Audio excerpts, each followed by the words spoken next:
두 번째 패러그래프 그때 거기서부터 적성을 해나가겠습니다. 그때 500만의 여러 법천왕들이 개성으로 부처님 찬탄을 마치고 각기 부처님께 여쭈었느니라. 원하옵나니 세존이시여 법률을 굴리시어 안온하게 하시고 해탈하게 하옵소서. 그리고 또 여러 법천왕들이 개성으로 말하였느니라.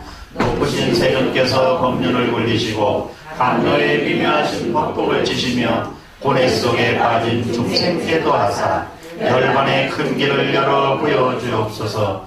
저희들 간절한 마음 세존께 바라옵기 크시고 미묘하신 부처님 음성으로 곧 깨달아 얻은 불쌍한 중생에게 무량한 것 익힌 법을 철해 주옵소서.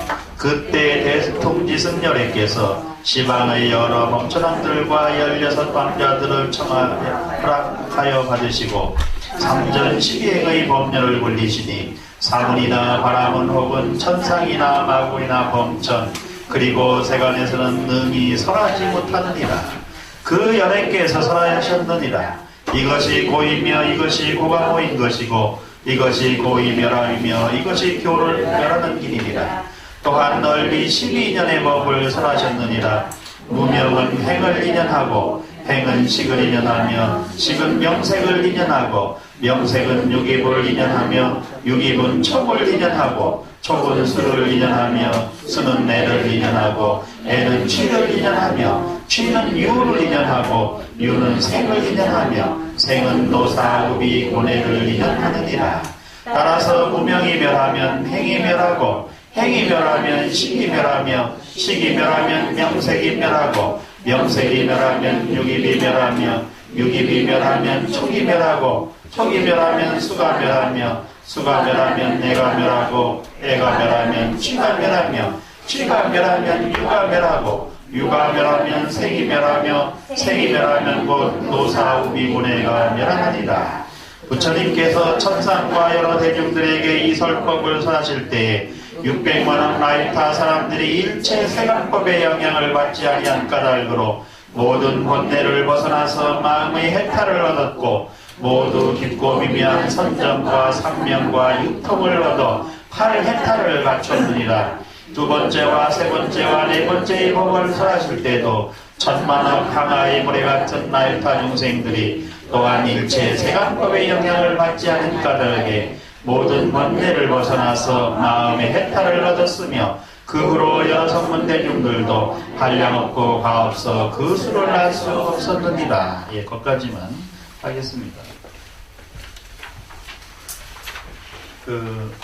오늘 독서한 이 부분이 법화경 전체에서 가장 중요하고 핵심적인 부분이에요.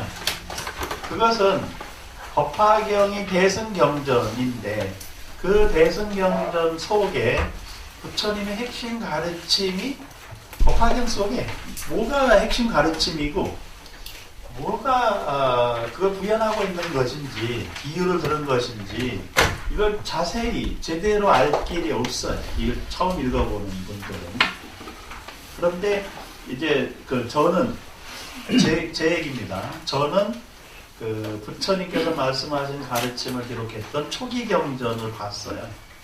초기경전은 부처님이 이 세상에 계실 때 설법한 내용을 주로, 모든 건 아닙니다만 주로 그걸 기록해 놓은 경전입니다.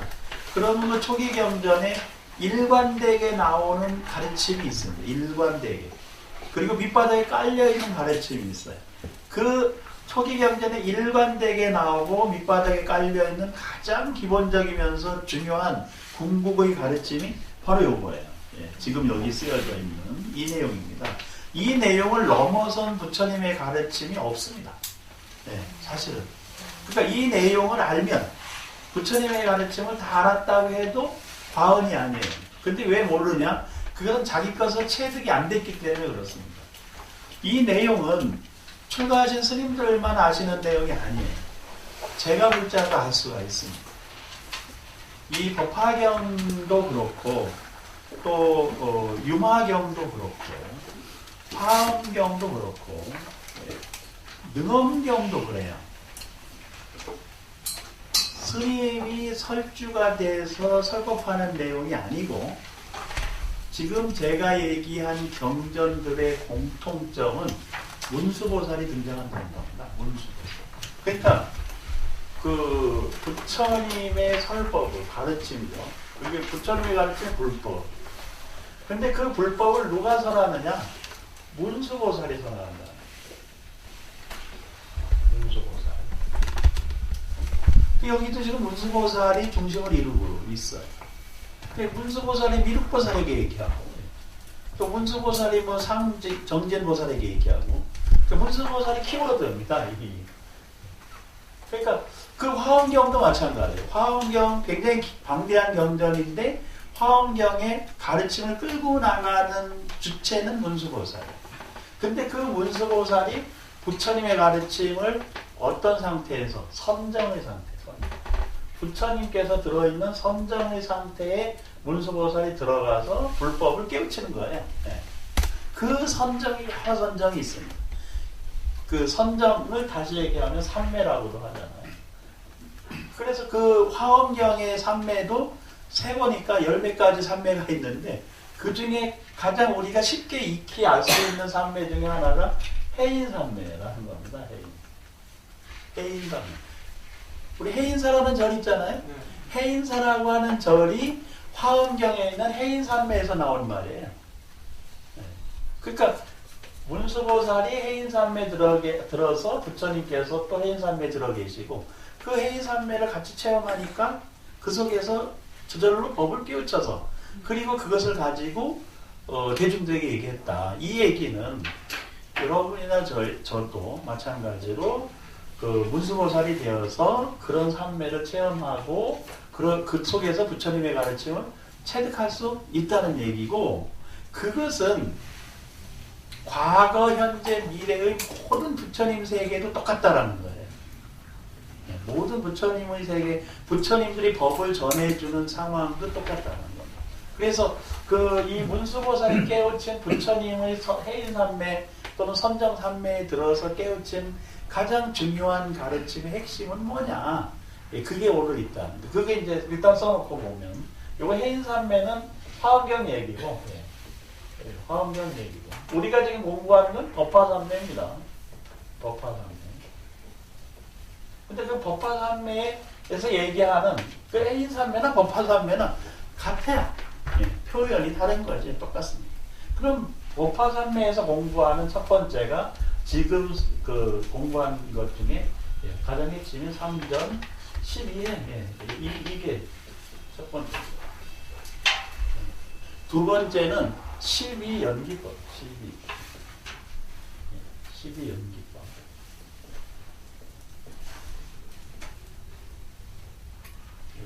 그 다음에 세 번째는, 그러면 3전 12행과 12연기법을 체득하면 얻어지는 게 뭐냐? 그게 삼명, 그 다음에 육통, 그 다음에 팔해탈.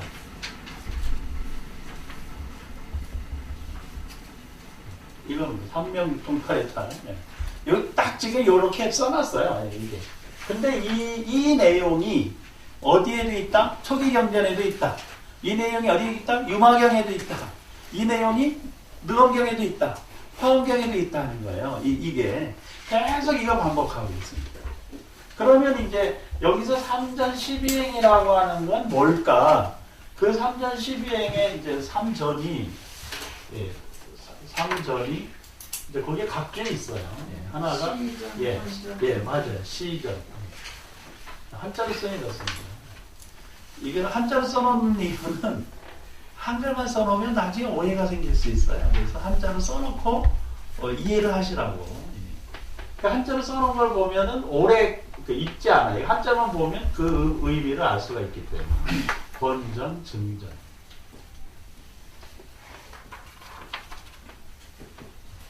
여기 시전, 권전, 증전인데, 그러면 뭐를 이게 시는 보여주는 거잖아요. 이것이 괴로움이다 라고 보여주는 거예요. 이것이 괴로움이다. 권전은 이렇게 해야 된다. 이렇게 닦아야 한다. 이렇게 되어 있어요. 그리고 이렇게 체득한다. 이게 증전이에요. 그러니까 이것은 보여주는 거예요. 보여주는 거예요. 이거는 권면하는 것이고, 그리고 이것은 체득하는 것이고. 이거 세 가지인데, 그런데 이 세 가지를 그럼 뭐를 보여주고 뭐를 권면하고 뭐를 체득할 것이냐, 거기에 네 가지가 있어요. 그게 뭐냐면 사성제라고 하는 겁니다. 사성제. 이 사성제라고 하는 네 가지의 가르침을 시전, 본전, 증전으로 보여주고, 그렇게 닦도록 이끌어주고, 그렇게 체득한 걸 체득하도록 해주고 하는 게 3전 12행이라는 거예요. 여기 3전에 사성제니까 곱하면 12가지잖아요. 12가지 실천 원리다. 그래서 지금 여기 이 사성제라고 하는 게 부처님의 가르침을 공부한 제자들이 마지막 깨달음으로 가는 문이에요. 사성제가. 사성제의 원리를 깨우치지 못하면 아라한이 될 수가 없습니다. 아라한이 되지 못하면 이게 사성제를 깨우쳐야 뭐가 타파가 되냐면 무명이라고 하는 게 타파가 됩니다. 무명. 그 무명이 타파가 되려면 무슨 지혜가 있어야 된다? 네 가지 성스러운 지혜가 있어야 된다. 그러니까 그 무명이 어디에 여기 연결되냐면 12연기 여기서 나와요. 여기 뒤에 앞에 아까 읽었는데 보면 무명으로 연하여 이렇게 나오잖아요. 그 무명의 시작이 12연기예요. 그러니까 이 무명이 타파가 되면 뭐를 깨우친 것이다? 3전 12행도 깨우치고 12연기도 깨우치게 된 것이고, 삼명 세 가지 지혜, 여섯 가지 신통력, 여덟 가지 해탈 또 이게 여기서 열린다는 거예요. 그러니까 가장 중요한 건 뭐다? 사성제라는 겁니다. 그래서 그 사성제를 이렇게 깨달음으로 가는 길로 활용할 수도 있지만, 우리가 일상생활의 삶의 지혜로도 사성제가 엄청 쓰임새가 넓어요. 만병통치약처럼 쓰일 수가 있어요. 만병통치의 지혜와 같은 겁니다. 이게 사성제가. 그래서 여기서 가장 중요한 건 사성제라는 것이고, 그 사성제 지혜를 3전으로 법의 바퀴를 굴렸다. 그래서 이 전이라고 하는 것은요, 뒤에 그 생략이 돼 있어요. 이게 뭐냐면 전, 법륜, 전 법륜이 전 법륜, 이게 생략되어 있는 겁니다. 전이라는 건 법륜을 세 가지로 굴리는데, 세 가지로 법륜을 굴리려면 뭘로 굴린다? 사성제로 굴린다. 근데 사성제가 결국 그 성스러운 진리인데, 그 진리가 뭐예요? 지혜를. 그 부처님의 지혜예요, 이게 부처님. 그 부처님의 지혜에 도달하려면 사성제를 깨우쳐야 됩니다. 사성제를 깨우친 사람을 뭐라고 그런다? 아란이라고 한다. 그러면 우리도 사성제를 깨우치면 아라한에 근접해 가요. 제가 볼 자는 아라한은 아니지만 아라한에 근접해 간다. 근데 아라한이 되면은 제가자로 살지 않아요. 부처님 제자가 돼서 출가 수행의 길을 그냥 갑니다. 저절로. 제가자로 산다는 이야기는 아까 문수보살이 출가냐 제가냐 따졌을 때, 문수보살이 제가라고 한다면 그 제가는 아직도 해결하지 못한 게 남아있다는 거예요. 문수보살이 출가 문수보살이다 그러면 세속에서는 해결할 문제가 없다는 거예요. 어떤 문제든. 그래서 그 문수보살이 제가 볼 자도 문수보살이 될 수가 있고, 출가하신 스님도 문수보살이 될 수가 있는 거야. 누구든지. 다만 아라한의 경지로 가려고 하면 출가의 경지가, 이건 이제 저도 오늘 점심 아침에 강의가 있었는데, 비구 스님 한 분이 와서 이제 금강경 강의하는 걸 들으러 오셨어요. 제 강의를. 이제 스님이 이 젊은 스님은 아니지, 벌써 50이니까 젊은 스님은 아니에요. 근데 50이라도 아주 젊은 축에 속하는 스님이신데, 도심포교를 시작을 하셨어요. 도심포교를 시작하니까 강의를 해야 되잖아요. 교육포교를 해야 돼요. 신도들하고 공부를 해야 되는데, 이게 불교를 공부하고 대학원까지 나오고 뭐 아는데도, 이게 아는 거하고 신도하고 함께 공부하는 게 다른 거예요. 그러니까 이제 저한테 고민을 하시길래, 고민을 토로하시길래 제가 이렇게 얘기했죠. 내 순위성자에서 법화기가 강의한다. 와서 들으시라고. 안 오시더라고요. 멀다고. 그래가지고 이제 제가 뭐 법화경도 하고 금강경도 하고 화엄경도 하고 뭐 능엄경도 하고 여기저기서 이런 경전 저런 경전을 막 강의를 해요. 예. 그러니까 이제 어디든 예, 시간 되는데 와서 들으시라고 하니까 이제 오늘 오셨어요. 아침 강의 들으러 오셨어요. 제가 들으면서 스님이 이제 그 강의를 들으셨는데 그 왜 제 강의를 들으러 오냐? 예. 그것은 신도들하고 스님이 이제 강의를 직접 하잖아요. 신도를 끌고 가고. 근데 이것저것 다 써도 안 맥히더라는 거예요. 예. 근데 제가 지도한 방식으로 하니까 신도들이 굉장히 좋아하더라는 겁니다. 그 이제 저한테 막 해서 뭐 설법 자료 달라, 뭐 달라. 제가 다 드립니다. 다. 순차적으로. 그래서 그걸 받아들고 또 스님이 써먹어 보고 또 더 달라고 그러는데. 그러면서 미안하셨던지 이렇게 얘기하더라고요. 교수님께서 평생을 연구한 걸 저를 이렇게 무상으로, 공짜로 이렇게 막 주셔도 됩니까? 네. 그래서 제가 그랬죠. 내가 공부한 이유는 스님들이 포교를 잘하도록 도와주기 위해서 공부한 것이니 아까울 게 없다 전혀. 그리고 이미 그것은 내 살림살이가 되어버렸기 때문에 전혀 아깝지 않다. 다만 스님이 이것을 제대로 활용하느냐의 문제에 달려있는 것이다. 내가 누구한테 뭘 주면서 아깝다는 생각을 갖고 있다면 그건 내 것이 아니다 이미. 그래서 이제 그러니까 이제 스님이 이제 마음껏 와가지고 뭐 제 강의를 쫓아다니면서 듣는 스님이 딱 한 분 있는 거예요. 대한민국에. 예. 그래도 저는 기쁘죠. 예. 그런 스님이 와서 내 강의 쫓아다니면서 뭐 여기저기 와서 들으시니까. 그런데 결국은 그 스님에게도 제가 그렇게 얘기했어요. 스님 살림살이가 뭐냐. 스님이 가지고 있는 살림살이를 내놔야 된다. 근데 그 살림살이가 무슨 살림살이겠어요? 이겁니다. 이거. 예, 이게. 이 세 가지가 스님이 같이 해야 될 살림살이고 똑같이 우리 제가볼자들이 같이 해야 될 살림살이인 거예요. 예, 그러려면 이렇게 이제 이해를 해나가야 된다. 이게. 그래서 지금 이제 여기 사성제 얘기를 다시 한번 좀 드리면 사성제는 다 아시다시피 고, 예. 그 다음에 집, 그 다음에 멸, 그 다음에 보. 이거는 기억하시잖아요. 예. 그런데 이 고진멸도를 고성제를 시전으로 하면은 어떻게 되느냐? 이게 거기 책에 나와 있는 거예요. 시전으로 하면 이게 시전으로 표현하면 어떻게 되냐면 이것이 괴로움이다라고 보여주는 것이고요. 그러니까 사람들한테 이게 괴로운 거야. 이게 요즘 우리나라 사람들의 90%가 마음이 불안하고 우울해요. 근데 자기가 우울하고 불안한 걸 몰라요.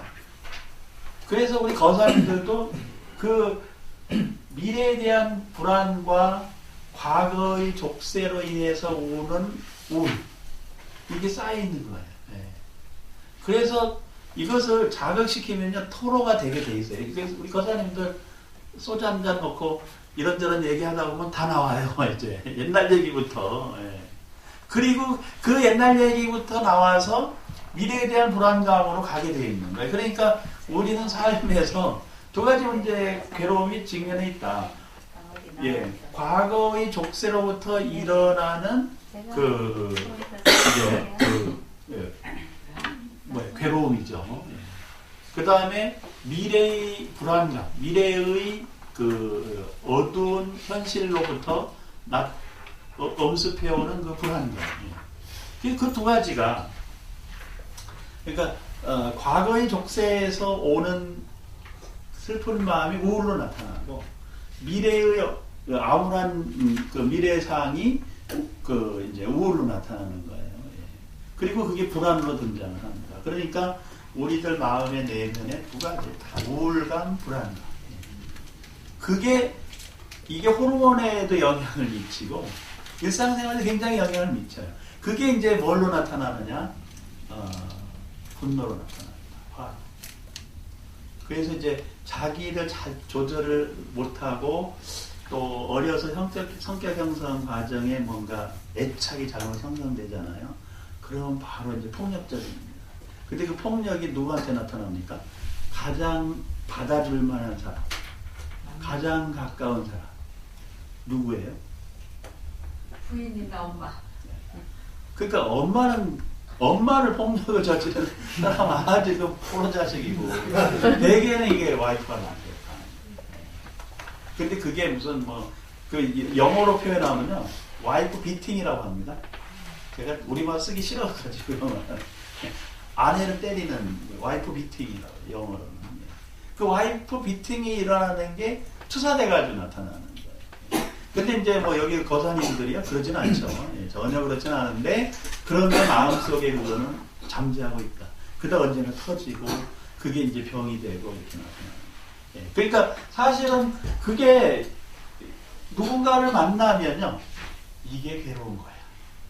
너는 당신은 지금 이게 괴로운 형상에 지금 이 갇혀 있는데 그걸 못 볼 뿐이야. 이렇게 봐. 라고 얘기를 해줄 수 있는 게 고성계의 지혜라는. 그걸 시전이라고 하는 겁니다. 그 다음에 이제 집성제를 다 똑같은데, 예. 집성제를 어떻게 시전 보여주느냐. 이게 괴로움의 원인이야. 예. 라고 얘기해 줄 수 있어야 됩니다. 요즘 어금니 아빠인가 모시기갱인가 딸 친구 살해해가지고 문제를 생각하잖아요. 예. 사이코패스잖아요. 사이코패스. 그러니까 그 정신지체 2급도 지가 받아냈어. 대단한 머리예요. 그래가지고 여기저기서 돈 받아가지고 외제차 타고 다니면서 다녔잖아. 근데 그걸 이제 이 지체 2급이라고 하는 그 울타리 속에 자기를 가두고 그리고 이제 하여간 악행을 저지르다가 이제 딸 친구를 죽이면서 문제가 생겼습니다. 거기 이미 그 가족들이 엄마는 자살했잖아요. 그것도 다 조사를 더 해봐야 되는 문제입니다. 근데 그게 그 원인이 뭐냐? 이게 사이코패스의 원인이 뭐냐? 그러니까 그 속에 사실은 애착의 문제가 어려서 굉장히 강하게 남아있고 그게 사이코패스라고 하는 반사회적 성향을 갖게 되는 그 요인이 된 겁니다. 그래서 이 집성제라고 하는 것은 이게 괴로움의 원인이다라고 보여줄 수 있어야 된다. 그 다음에 이게 괴로움의 소멸이다. 네. 괴로움이 소멸되면 이런 모습이야 라고 보여줄 수 있어야 되는 거예요. 이게. 그러려면 여러분들 스스로가 괴로움이 소멸되어야 되죠. 제가 좀 그 문화치유 영상 전문가를 양성하는데 처음에는 잘 모르지만 저도 잘 모르고 그 사람에 대해서 근데 같이 다니잖아요. 얘기도 하고 행위하는 거 말하는 거 또 강의를 제가 하도록 시켜요. 예. 그래서 그 강의를 진행하는 걸 가만히 보면은 이 사람이 내면에 무슨 문제가 있는지를 알 수 있어요.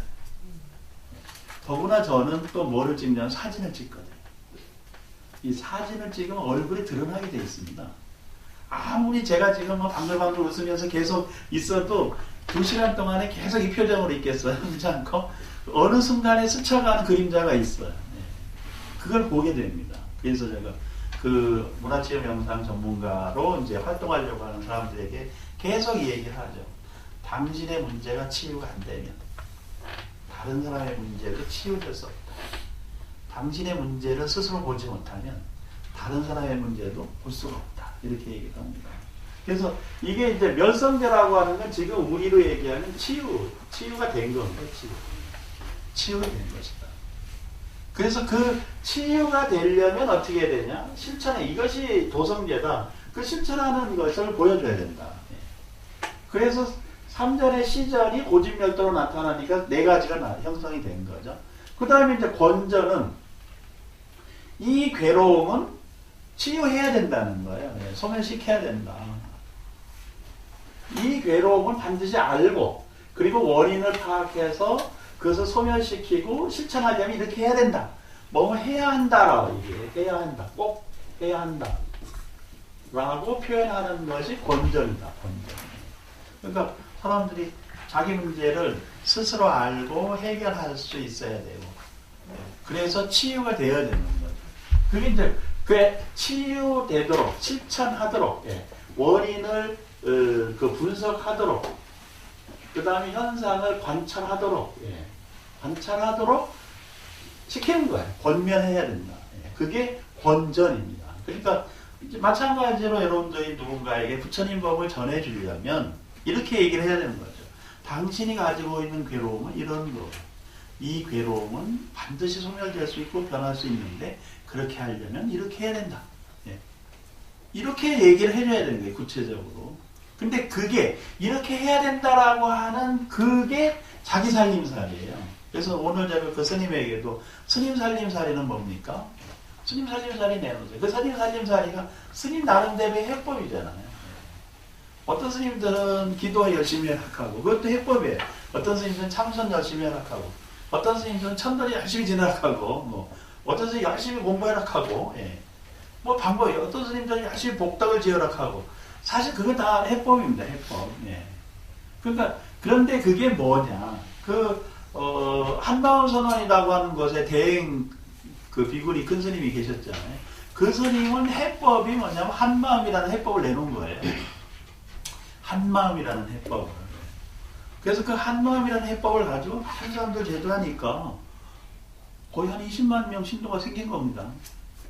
비구니 스님 한 분이 20만 명 신도가 생겼어요. 그 20만 명의 신도가 생기면 엄청 작아요. 예. 하나의 종단처럼 컸어요. 제자가 120명이 되고 전 세계에 26개 정도의 지원 불원이 생기고 그리고 20만 명이나 신도들이 생기고 열심히 공부해 나가고 연구소도 만들고 거기서 교수도 나오고 예. 열심히 하셨어요. 근데 그 스님 혼자 열심히 해서 한국 불교를 바꿀 수 있는가요? 예.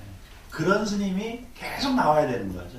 근데 그런 스님이 나오고 나서는 또 열반하시고 나서는 그 뒤에 스님이 그걸 지키지 못했어요. 그래서 이제 한마음선언 대행 스님이 열반하시고 상장 스님이 주지가 돼서 끌고 나갔지만 기억이 나셔서 얼마 전 열반하셨어요. 그러니까 어른 스님 열반하시고 지금 몇 년 사이에 같이 따라가셨잖아요.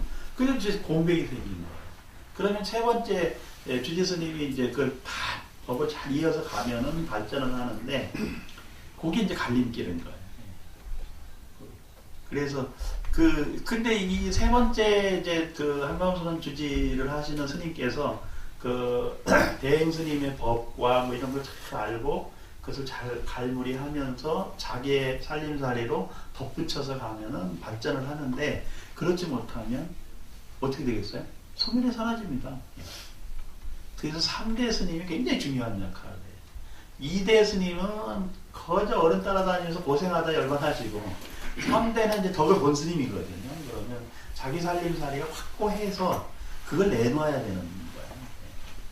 그래서 이제 저기 보면은 그 불광사라는 절 있잖아요. 불광사도 광덕 스님께서 그 불광이라고 하는 불광운동이라고 하는 살림살이를 내놓은 거예요. 그래서 일생을 그렇게 하시다가 이제 그 불광사 만들어 놓고 열반에 드셨어요. 두 번째 제자 스님이 와가지고 주지가 되시고 회주가 되셨는데 어른 스님 생각을 못 따라가요. 예. 그리고 점점 기우는 거예요. 대중들이 어른한테 스님 이제 가셔요. 스님 때문에 우리 망하겠습니다. 그 보냈어요. 그리고 세 번째 스님이 오셨어요. 이게 세 번째 스님은 이제 잘하셔가지고 지금 불사도 크게 하고 그 자기 살림살이를 내놓은 거예요. 그 스님. 근데 이제 문제는 거기까지는 했는데 그 다음 단계가 없는 거예요. 그래서 그 세 번째 그 회주가 되신 스님이 지금 이제 지홍 스님인데 그 지홍 스님이 이 포교 원장이시잖아요. 그러니까 그 불광사를 끌고 나가시던 스님이 회주 스님이 포교 원장이 되시니까 얼마나 잘하시겠어요? 근데 그렇지 않아요. 왜냐? 한 사찰을 끌고 가는 것하고 종단 전체를 끌고 가는 건 차이가 있기 때문에. 그래서 기대만큼 못하셔요. 왜냐면 만나면 맨날 세미나도 하고 그렇죠. 그럼 이런저런 얘기를 합니다. 스님 이렇게 가야 됩니다. 저렇게 가야 됩니다. 뭐 얘기를 하는데 내 얘기는 별로 안 들으시더라고. 근데 제 얘기가 허황되게 느껴지시는 거예요. 왜냐하면 두세 발자국을 앞서가고 있거든요. 제가. 그러니까 현실감이 없는 얘기를 한다고 생각을 해요. 그런데 두세 발자국 앞서가는 사람이 있고 한 발자국 앞서가는 사람이 있어야 되는데 저는 두세 발자국 앞서가고 있어요. 그러니까 종단 현실을 바꾸는데 도움이 안 된다고 보시는데 그거는 제가 보기에는 착각이에요. 왜냐하면 조금 있으면 제가 고민하는 문제 오게 돼 있거든요. 근데 그때 되면 시간이 늦어. 예, 시간이 늦어요. 제가 지금 하는 문화치유 명상이라고 하는 것을 열심히 얘기를 하는데도 못 알아들으시고 관심이 없어요. 아니 왜 저럴까? 근데 그것은 너무 앞서가고 있는 거죠, 제가. 현실이 뒷받침되지 않는. 근데 그래도 저 같은 사람이 미리 앞서가지 않으면 다른 사람들 뺏겨요. 네. 그리고 우리 살림살이가 안 되거든요. 그래서 이제 저는 좀 앞서가면서 고생을 해도 그것을 이어가는 사람이 따라와야 되고, 예, 그걸 이제 종단에서 받아서 빨리 가야 되는데, 그 요번에 총무원장으로 나온 스불 스님이 제가 한 얘기와 비슷한 얘기를 하셨더라고요. 아, 이 스님이 누군가에게 내가 한 얘기를 들었나 보다. 예. 그래서 저는 직접 전한 일은 없거든요. 근데 제가 한 얘기와 비슷한 얘기를 하고 계셔요. 언론에 막 인터뷰를 그렇게 해도 이 스님이 아주 선각자적으로 나보다 뛰어나서 알고 계시든지 아니면 누군가 이렇게 얘기해야 된다고 가르쳐줬든지 하여간 그 선우가 어떻든 관계없이 저와 비슷한 얘기를 한다는 건 이미 저와 같은 안목과 관점으로 불교를 보고 있다는 거죠. 그래서 저는 반갑더라고요. 총무원장 될 가능성이 없으셔가지고 내일 죄송한데 그러니까 그래서 이게 이제 이 고집멸도라고 하는 것을 그렇게 권하고 그렇게 체득하도록 이끌어줘야 되는 거예요. 그러니까 바꿔 얘기하면 이제 제가 물자들도 전문 포교사가 돼서 누군가를 전법 교화, 전법 교화. 근데 그 전법 교화가 이 전법도 있어요. 이 전법도 있는데 불교의 전법은 이겁니다. 한자가 달라요. 이 전법은 전도나 같은 개념이에요. 법을 전하는 수준이 아니고 법륜을 굴려야 되는 거예요. 우리는 자기가 법에 바퀴가 돼서 함께 굴러가야 되는 거예요. 그리고 우리 등 뒤에 누군가 타고 있어야 되는 거예요. 그냥 부처님 가르치면 이런 겁니다. 그냥 알아서 공부해보세요. 이거 가지고 안 된다. 그래서 이 전법륜이라고 하는 이거를 이 개념으로 써야 된다. 그래서 전법교화라고 합니다. 그래서 그 전법교화에 나서려고 하면 여러분이나 저나 각자의 살림살이도 이 삼전시비행을 실천할 수 있어야 됩니다. 스님은 스님대로, 제가자는 제가자대로 그렇게 나름대로 자기의 살림살이를 가지고 기여해야 돼요. 그게 한국불교가 살아날 길입니다. 아까 한마음 선언 열심히 하셨다고 그랬잖아요. 잘했어요. 이 신도가 20만 명이나 되고 어마어마하게 잘했는데 열반하시고 나니까 어떻게 되냐. 그 법률이 굴러가는 바퀴가 서버릴 수 있어요. 아직은 쓰지는 않았습니다. 아직은 굴러가요. 틀려요. 근데 제가 보기에는 이게 계속 굴러가기가 넉넉치 않다. 왜냐하면 뒷스님들의 살림살이에 의해서 이게 결정이 되니까. 근데 그 살림살이라는 게 우리 세간의 살림살이가 아니죠. 마음의 살림살이, 깨달음의 살림살이, 그 안목의 살림살이인 거예요. 그래서 세상을 보고 그게 맞춰서 해야 될 일을 해야만 되는 건데 지금 우리는 이제 불교도 마찬가지고 이웃종교도 마찬가지예요. 기독교도 그 목사들이 크게 막 몇십만 명씩, 몇만 명씩 신도를 모으는 건요. 다 공덕이 있어서 그래요. 지혜도 있고, 기독교인들이 다 바보가 아니잖아요. 5만 명이 교회에 모였다. 5만 명이 한 사람을 추종하고 있다. 여의도 순복음교회 조용기 목사 같은 경우는 170만 명입니다. 한 사람을 추종하는 사람이 170만 명이에요. 그러면 이 사람이 행위가 어떻고 뭐가 어떻고 해도 170만 명이 한결같이 이 사람을 왜 추종하냐 이거예요. 그거는 그 사람의 살림살이가 있다. 우리 이거 인정해줘야 돼요. 그럼 그게 뭐가 살림살이냐? 조용기 목사님의 살림살이는 설교에 있어요. 설교. 근데 그 설교가 불교, 기독교, 카톨릭을 넘나들어요. 잘 들어보면 야, 저 사람 대단하다. 불교 공부도 열심히 합니다. 저 사람이 170만 명씩 모으는 거는 그냥 모으는 게 아니고 170만 명이 좋아할 만한 살림살이를 내놓고 돈을 얻어가고 있다. 근데 거기도 이제 살림살이가 끝나게 돼 있어요. 요즘 제가 그 카톨릭, 크리스천 투데이 신문을 보면서 아주 마음으로 제가 좀 이렇게 아는 척하고 마음이 넓은 척하지만 살림살이가 송곳거질 땅이 없이 좁아요. 근데 기독교 신문 보고 제가 야 얘들 망하는 길로 간다 그러면 너무 기뻐. 아, 왜 그런지. 그게 내가 이 큰 그릇이 못 되는 거예요. 큰 그릇이 돼야 되는데. 큰 그릇이 못 되는 게 내 신문 보고 웃음이 참, 제가 스스로, 아, 내가 웃고 있네? 이거 보고, 그걸 보면은요, 내가 그릇이 요것뿐이 안 되는 거란가 스스로 느끼는데, 요번에도 신문, 명절 때 이제 크리스찬 투데이라는 신문에 들어가서, 여러분도 한번 인터넷 들어가서 보세요. 크리스찬 투데이라고. 그게 이제 기독교를 대표하는 신문인데, 기사가 좋아요. 그 칼럼도 좋고. 근데 거기에 두 가지 기사가 나왔어요. 하나는 기독교에서 요가를 배워야 되느냐라는 글이 있습니다. 한번 기독교 요가 해야 되느냐. 한번 찾아보세요. 크리스찬 투데이 있습니다.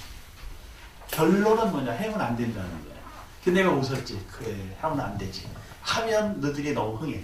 안 하면 어떻게 되냐. 그걸 안 하면, 기독교 요가를 안 하면 너네는 망하는 길이야.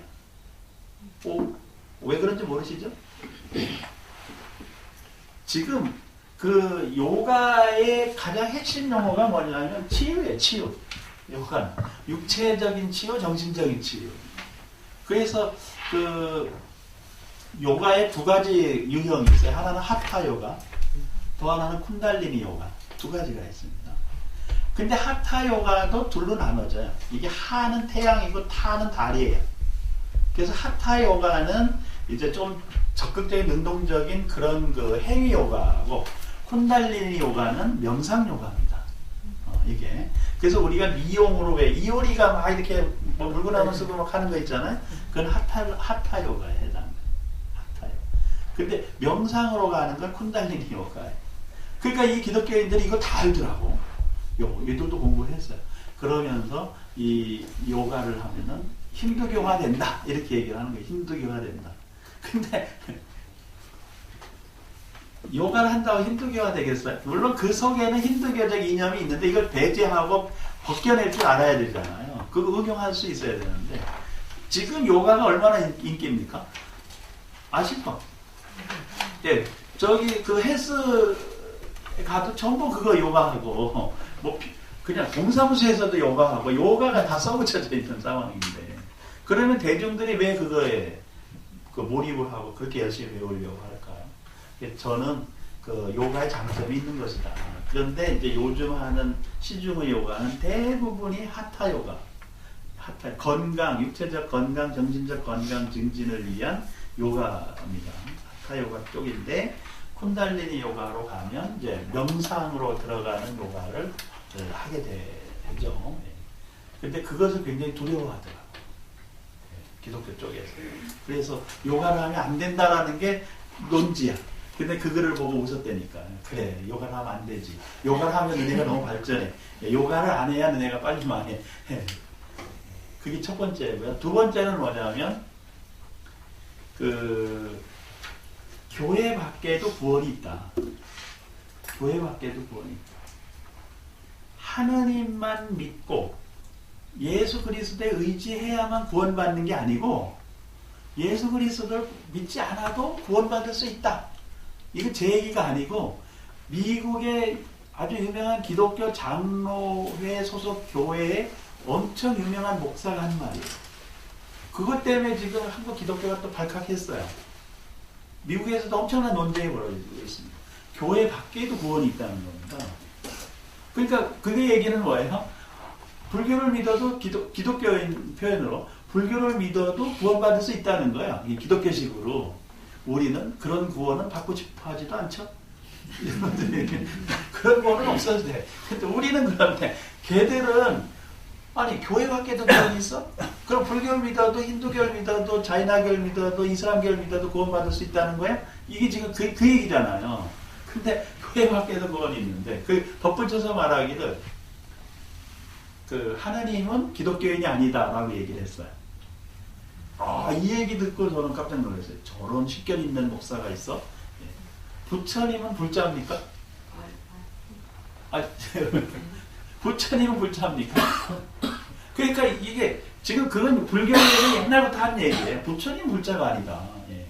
부처님은 진리를 설하셨을 뿐인 거고 제자들에게 법을 전해서 이익되게 해줬을 뿐인 거고 그것을 서양 사람들이 보고 부처님을 믿고 따르고 공부하는 사람들을 부디스트라고 하고 그런 사람들의 모임을 불교, 부디즘이라고 붙여준 거예요. 부처님은 불교라는 말을 쓴 바가 없어요. 금강경이 어디로 그런 말을 쓰지 않잖아요. 그냥 진리 가르침 이렇게 쓰지. 근데 이 똑같은 얘기를 기독교인 목사가 했어요. 공부 되게 많이 했네 지금. 예. 그러면서 하느님을 믿지 않아도 지옥을 안 간다 이렇게 얘기했어요. 이 신문에 난 겁니다. 제가 거짓말하는 게 아니고 신문에 났어요. 하느님을 믿지 않아도 지옥에 안 간다. 예. 하느님이 자기를 믿지 않는다고 지옥에 보낼 뿐이 아니라는 겁니다. 그 얘기는 동의하시나요? 별로 관심이 없으시네요. 근데 거기까지는 저도 이제 이해를 하고 말 잘했네. 근데 그걸 한꺼풀을 벗겨내잖아요. 그걸 뒤집어서 생각하면 뭐라고 표현하세요? 지금 이제 뭐라고 그랬냐면 하느님을 믿지 않아도 지옥에 가지 않는다라고 얘기했어요. 이걸 뒤바꿔서 얘기하면 하느님을 믿는다고 해서 천당에 가는 것은 아니다라고 얘기할 수가 있는 거예요. 그렇잖아요. 이 얘기에 이게 합리적으로 설명이 되고 수용이 되려면 그 역도 수용이 돼야 되는 거예요. 그러니까 이 목사님은 그 미국 목사입니다. 하느님을 믿지 않아도 지옥에 가지 않는다라고 얘기를 했어요. 이제 박수 차차차 치고 그리고 또 웃었지. 그래. 이렇게 얘기를 계속하면 너네는 뿌리가 뽑혀. 예. 왜냐하면 기독교의 그 뿌리는 뭡니까? 하느님에 대한 확고한 믿음이고 예수 그리스도를 통한 구원이에요. 그게 기독교의 핵심입니다. 근데 이게 하느님을 믿지 않아도 지옥에 안 가? 그러면 믿어도 천당에 못 갈 수 있다 이 말이 되는 거잖아요. 예. 그리고 예수 그리스도를 통하지 않아도 구원받을 수 있어. 우리로서는 엄청난 얘기지. 예. 그 저기는 지금 콘떡지에 불난 것처럼 엄청 시끄러워요. 이제 예. 논쟁이 앞으로 엄청 벌어진다. 그런데 그 목사가 한 얘기가 맞는 거지. 그리고 그 목사가 그런 생각으로 이제 기독교를 바꿔가면요, 기독교는 다시 살아요. 왜냐면 그 목사의 얘기에 하느님을 빼버리면 그걸 부처님으로 바꿔서 똑같이 말이 되거든요. 그래서 이게 기독교가 새로운 사조가 일어나겠구나. 그러면 우리 불교도 정신 차려야 된다. 우리는 지금 이 가르침 속에 그 얘기가 다 들어있는 거예요. 근데 그걸 모르고 있잖아요. 우리가. 예.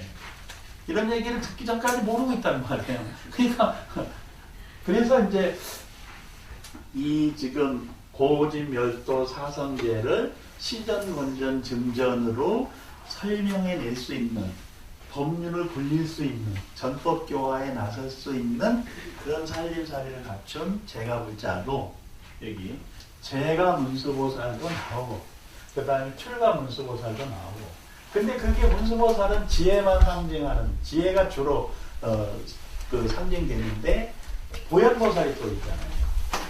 보현보살은 뭐에 상징해? 복덕이에요.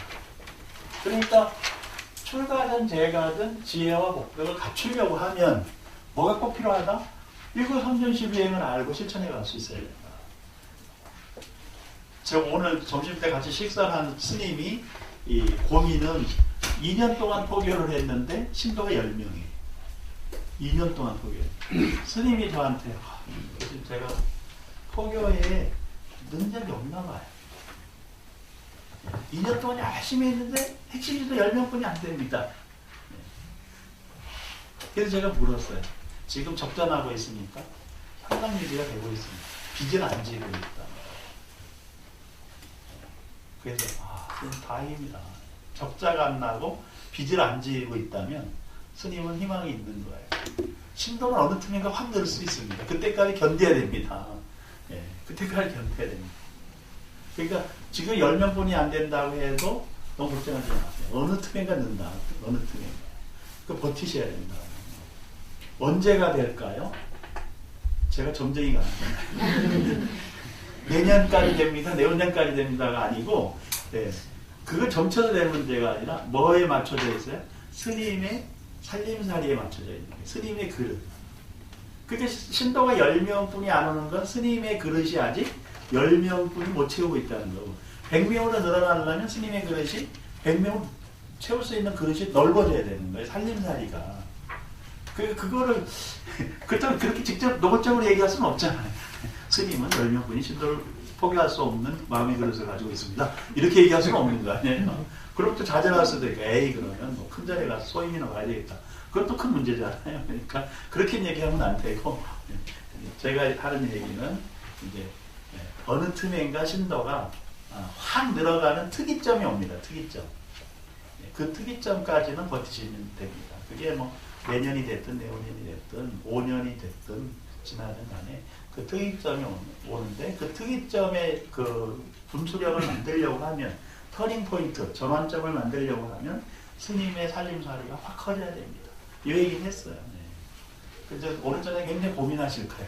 내 살림살이가 뭐라고 가야 돼. 사실은 살림살이 키우는 방식은 이거예요. 그런데 이제 그 두 번째, 그렇게 하면 12연기를 알아야 된다. 근데 12연기는요, 거기 이제 그 책이 있잖아요. 네. 거기 뭐를 써 있어요? 무명. 네. 그 다음에 행. 그 다음에 시. 그 다음에 그 명색. 네. 유기. 그 다음에 촉. 네. 수. 배. 치. 그 다음에 유. 이렇게. 그 다음에 유의 생. 그 다음에 노사가 이렇게 써놓고 보면은요, 지금 이제 그 독성한 걸로 보면, 자료 좀 한번 보세요. 172쪽에 보면, 밑에, 무명은 행을 인연하고, 이렇게 돼 있잖아요. 그러니까, 무명은 행을 인연하고는, 행은 무명의 연하여, 인연하여, 그러니까, 인이라고 하는 것은요, 요거는 의지작용이고, 의지작용이고. 그리고 연이라고 하는 것은 그 환경조건이에요. 환경조건. 그러니까, 행은 무명으로 인해서, 무명에 연해서, 그래서 일어난다라는 겁니다. 그래서 그것을 뭐라고 표현하냐면, 연기, 이렇게 표현해요. 연기. 연기라고 하는 말이, 무명에 인연하여 일어나다라는 겁니다. 연하여 일어나다. 근데 연하여 일어나는데, 그게 그냥 조건만 갖춰지면 저절로 되는 것도 있지만, 더 중요한 건 원인이라고 하는 게 있다는 거예요. 직접 원인. 이 일이라고 하는 것은 직접 원인이고, 그 다음에 연이라고 하는 것은 간접 원인이에요. 근데 여하튼 직접 원인, 간접 원인들의 연에서 어떤 현상이 일어나는데 그게 행이라는 거예요. 그러면 이 행은 뭐라고 이해해야 되냐면 무명으로 인한 행 이렇게 돼요. 그냥 행하고 무명으로 인한 행하고 다릅니다. 그러니 식이라고 하는 것도 그 무명으로 인한 행에 연해서, 그러니까 이제 무명으로 인한 식이 일어난다. 그리고 연해서 일어난다는 겁니다. 그 다음에 이제 뒤집으면 그 뒷기절에 뭐냐면 소멸을 나왔어요. 그거는 한자로 쓰면 뭐라 그러냐면 연멸. 연해서 멸한다. 그러니까 이 직접 원인과 간접 원인이 작용하여서 소멸될 수도 있고, 직접 원인과 간접 원인이 작용해서 일어날 수도 있다는 거예요. 그래서 그게 이제 연멸이라고 하는 것을 설명을 하고 있습니다. 근데 그 연멸에 의해서 뭐가 생긴다? 이 유라고 하는 게 존재가 생긴다. 존재. 그게 누구예요? 나예요, 나라고 하는 존재는 그러면 어떻게 생겨나느냐? 무명으로 인한 행, 무명으로 인한 식, 무명이라는 명색, 유기, 그 다음에 촉수애치. 이게 촉수애치라고 하는 것은 접촉과 감수작용과 애착과 취착이 합쳐지는 거예요. 그러니까 자꾸 만나면 정이 들고, 정이 들면 그것에 대한 애착이 일어나고, 그것을 놓치지 않으려고 붙잡고, 그게 촉수애치입니다. 그 다음에 이제 유. 그런 존재가 태어나게 되는데, 그 존재가 나라는 거예요. 그러면 나라고 하는 존재는 어떤 존재입니까? 무명으로 인한 존재인 거죠. 무명으로 인해서 행식, 명생, 유의, 촉수의 취가 작용이 일어나서 형성된 나가 되는 거예요. 그러면 그렇게 무명으로 인해서 일어난 나는 나고 죽는 걸 반복한다. 생노사. 여기서 뭐를 얘기하냐면 윤회를 얘기합니다. 그러면 부처님의 가르침은 윤회의 고리를 끊는 데 있잖아요. 윤회의 고리를 끊으려면 뭐부터 타파해야 됩니까? 제일 먼저 무명으로부터 타파해야 돼요. 무명이 타파돼야 돼요. 그럼 무명이 타파되려면 뭐를 갖춰야 된다? 밝은 지혜. 그걸 명지 이렇게 표현합니다. 명지. 그 밝은 지혜가 얻어지면 뭐가 바뀌어요? 행식, 명생육의 촉수의치가 다 바뀐다. 그러면 그렇게 해서 바뀐 나는 밝은 지혜를 갖춘 나가 되기 때문에 뭐가 없어져요? 생노사, 윤회가 합하됩니다. 이게 지금 12연계의 가장 중요한 겁니다. 그러니까 우리가 그러면 여기서 공부해야 되는 것은 이 전체의 과정을 아는 것도 중요하나 가장 핵심적인 내용은 뭐냐면 무명을 뭘로 바꾸는 거예요? 밝은 지혜로 바꾸는 겁니다. 무명을 밝은 지혜로 바꾸려고 하면은 뭐를 공부해야 되느냐? 이 사성제의 지혜를 공부해야 되는 거예요. 이게 니까야 속에 그대로 있어요. 지금 제가 얘기한 대로 그대로 있습니다.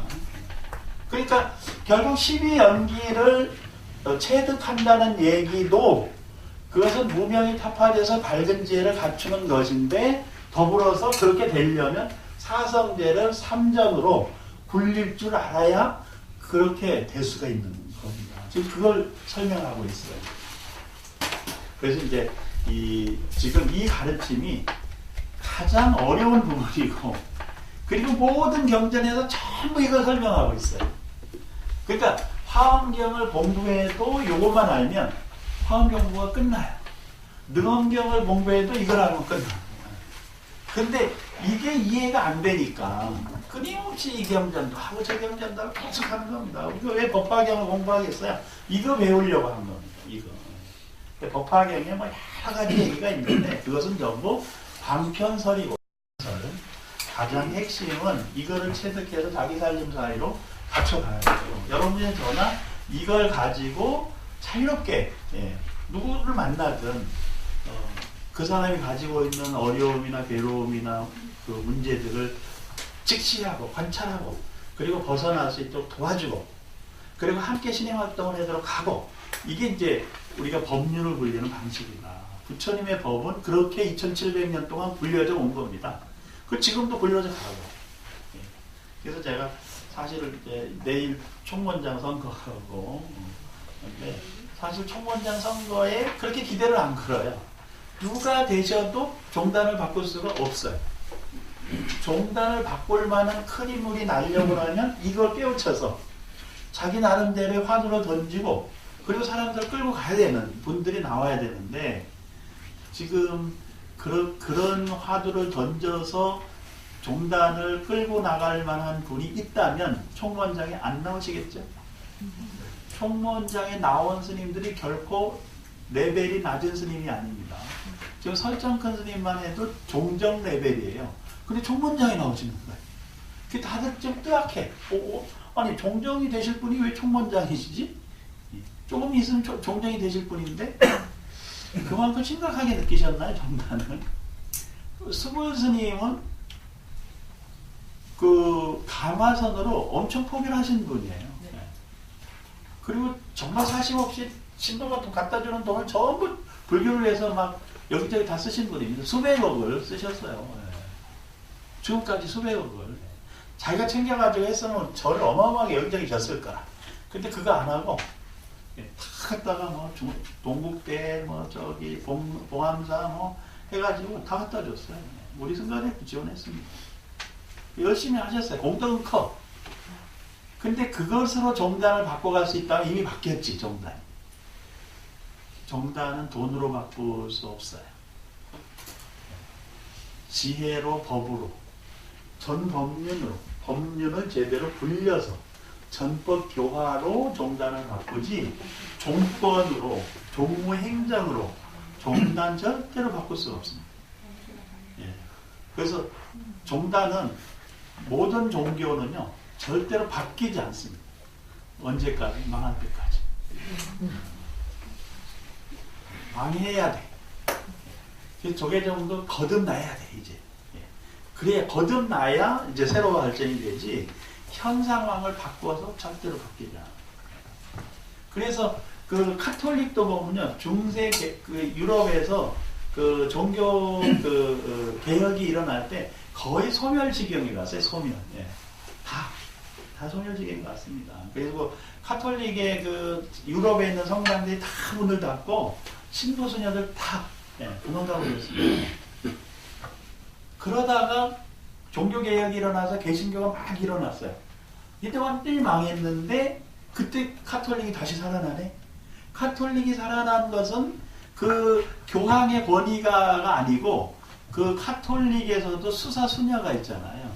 수사의 수녀, 그 수녀원도 좀 있지만 수도원, 남성 수도자 중심의 수도원 수사들이 밖에 문 닫아 걸고 안에서 포도주 짜고 농사 짓고 해가지고 열심히 우리로 얘기하면 수행한 결과로 다시 난 거예요. 이게 카톨릭이.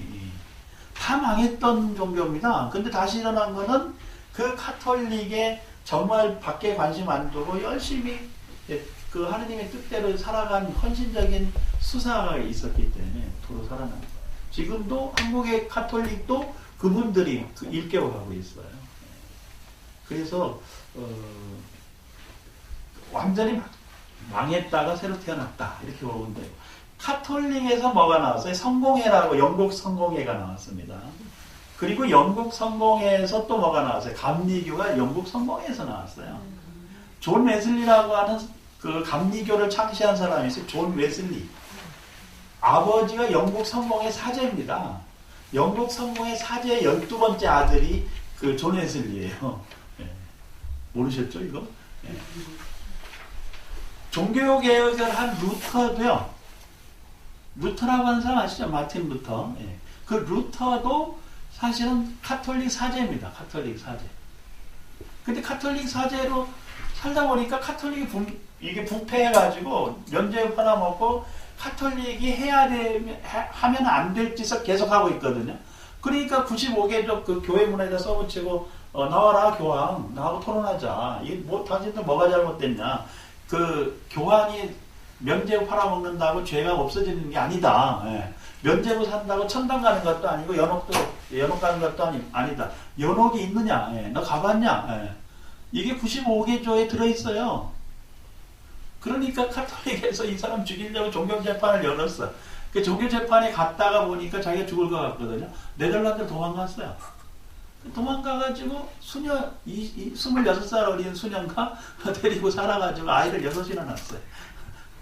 그래가지고 카톨릭 쪽에서는 루터를 완전히 이단아 뭐 배신자부터 해가지고 완전히 나쁜 인간을 찍었거든요. 근데 거기서 시작이 돼가지고 개신교라고 하는 새로운 종교가 만들어지게 된 겁니다. 우리가 종교 역사를 제대로 알아야 돼.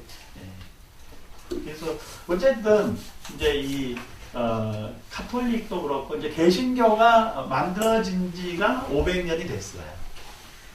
우리 불교사도 그렇고 세계사를 보면요, 종교는 500년 정도 수명이 되면은 바뀌어요.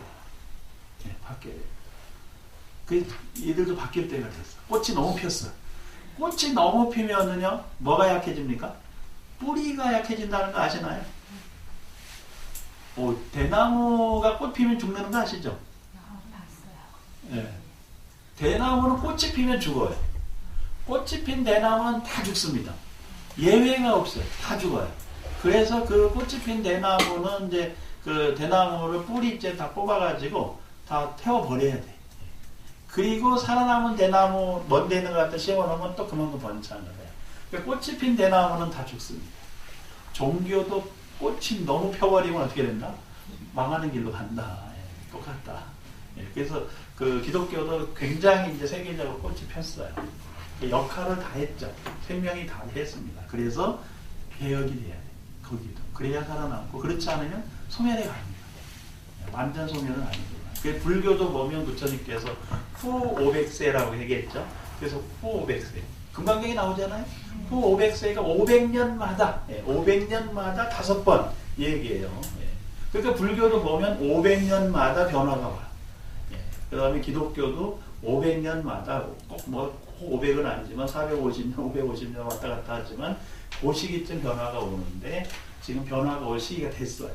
한국 불교도 변화가 올 시기가 됐어요. 왜냐하면 한국 불교가 몇 년 됐느냐 이렇게 보면 1700년이잖아요. 근데 1700년인데 지금 현재의 한국 불교가 오게 된 건 그 340년 넘었어요. 360년 정도 전에 서산대사가 만들어 놓은 한국 불교 포맷이에요.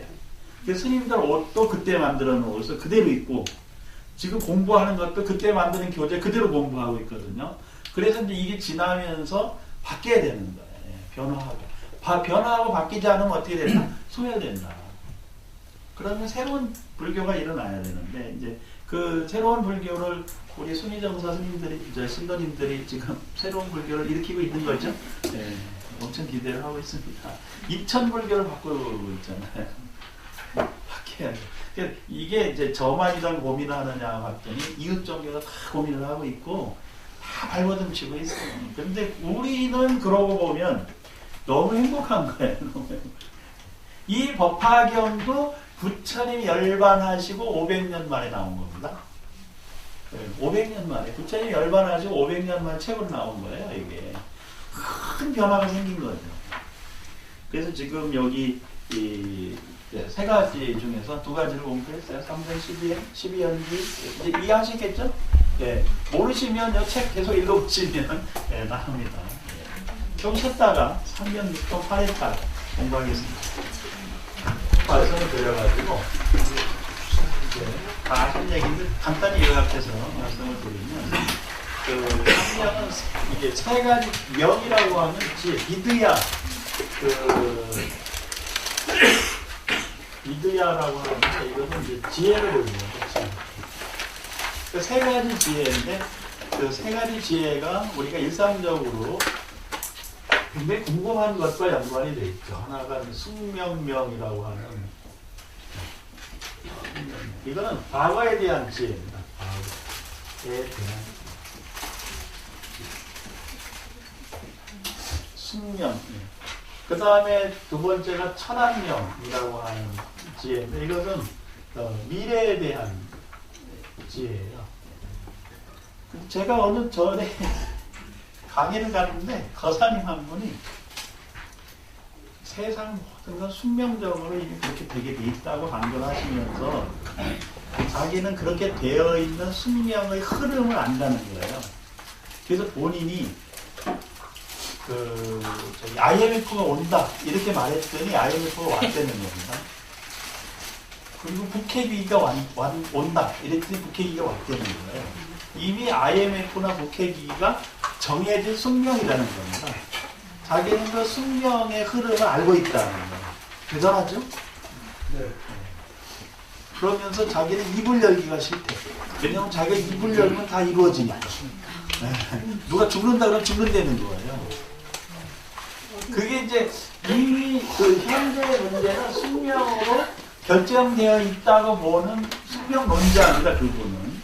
그리고 이제 저도 듣고 이제 뭘 얘기를 해줄까 하다가 또 뭐 사람들 앞에서 잘못하면 망신 주는 것 같고 그러니까 이제 둘이 만나면 얘기해 주려고 이제 참고 넘어갔는데 근데 이제 그분이 자기는 그래서 이제 예언가라는 거예요. 예언가.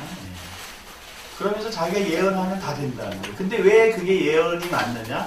이미 우리는 숙명으로 그 현재와 미래가 결정이 되어 있다고 보는 거예요. 그래서 미래를 바꿀 수가 없다라는 얘기입니다. 부처님의 가르침은 그렇지가 않아요. 미래는 정해져 있지 않고 정해져 있지 않기 때문에 얼마든지 유동적인 거죠. 그래서 과거는 이건 이미 우리가 경험한 겁니다. 경험한 과거이기 때문에 과거를 바꿀 수는 없어요. 지나간 과거는 되돌려 바꿀 수가 없습니다. 타임머신 타고 뒤돌아갈 수가 없습니다. 네.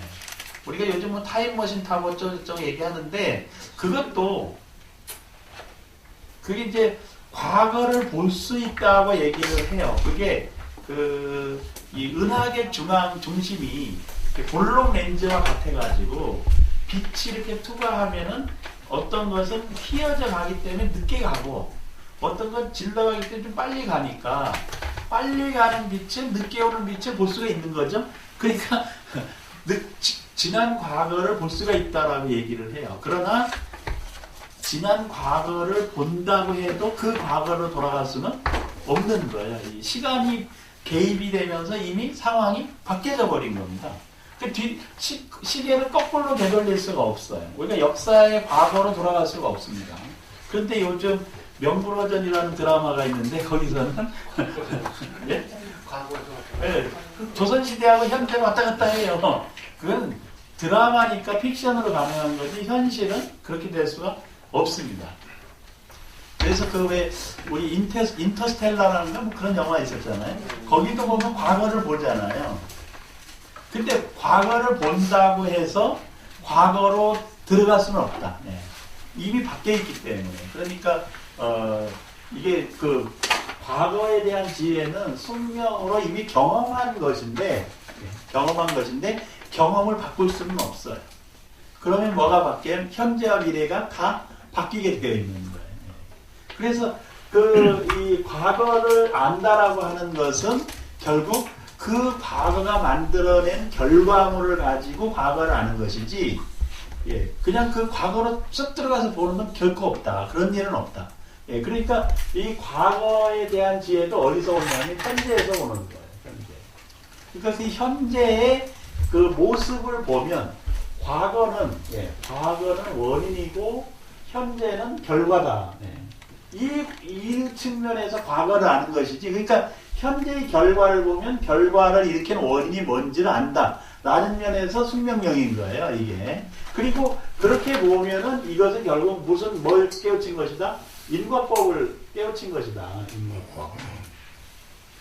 미래를 아는 것도 마찬가지입니다. 미래는 결과인데 그 미래의 결과는 현재가 만들어냈어요. 그러니까 현재가 원인이 되는 겁니다. 원인.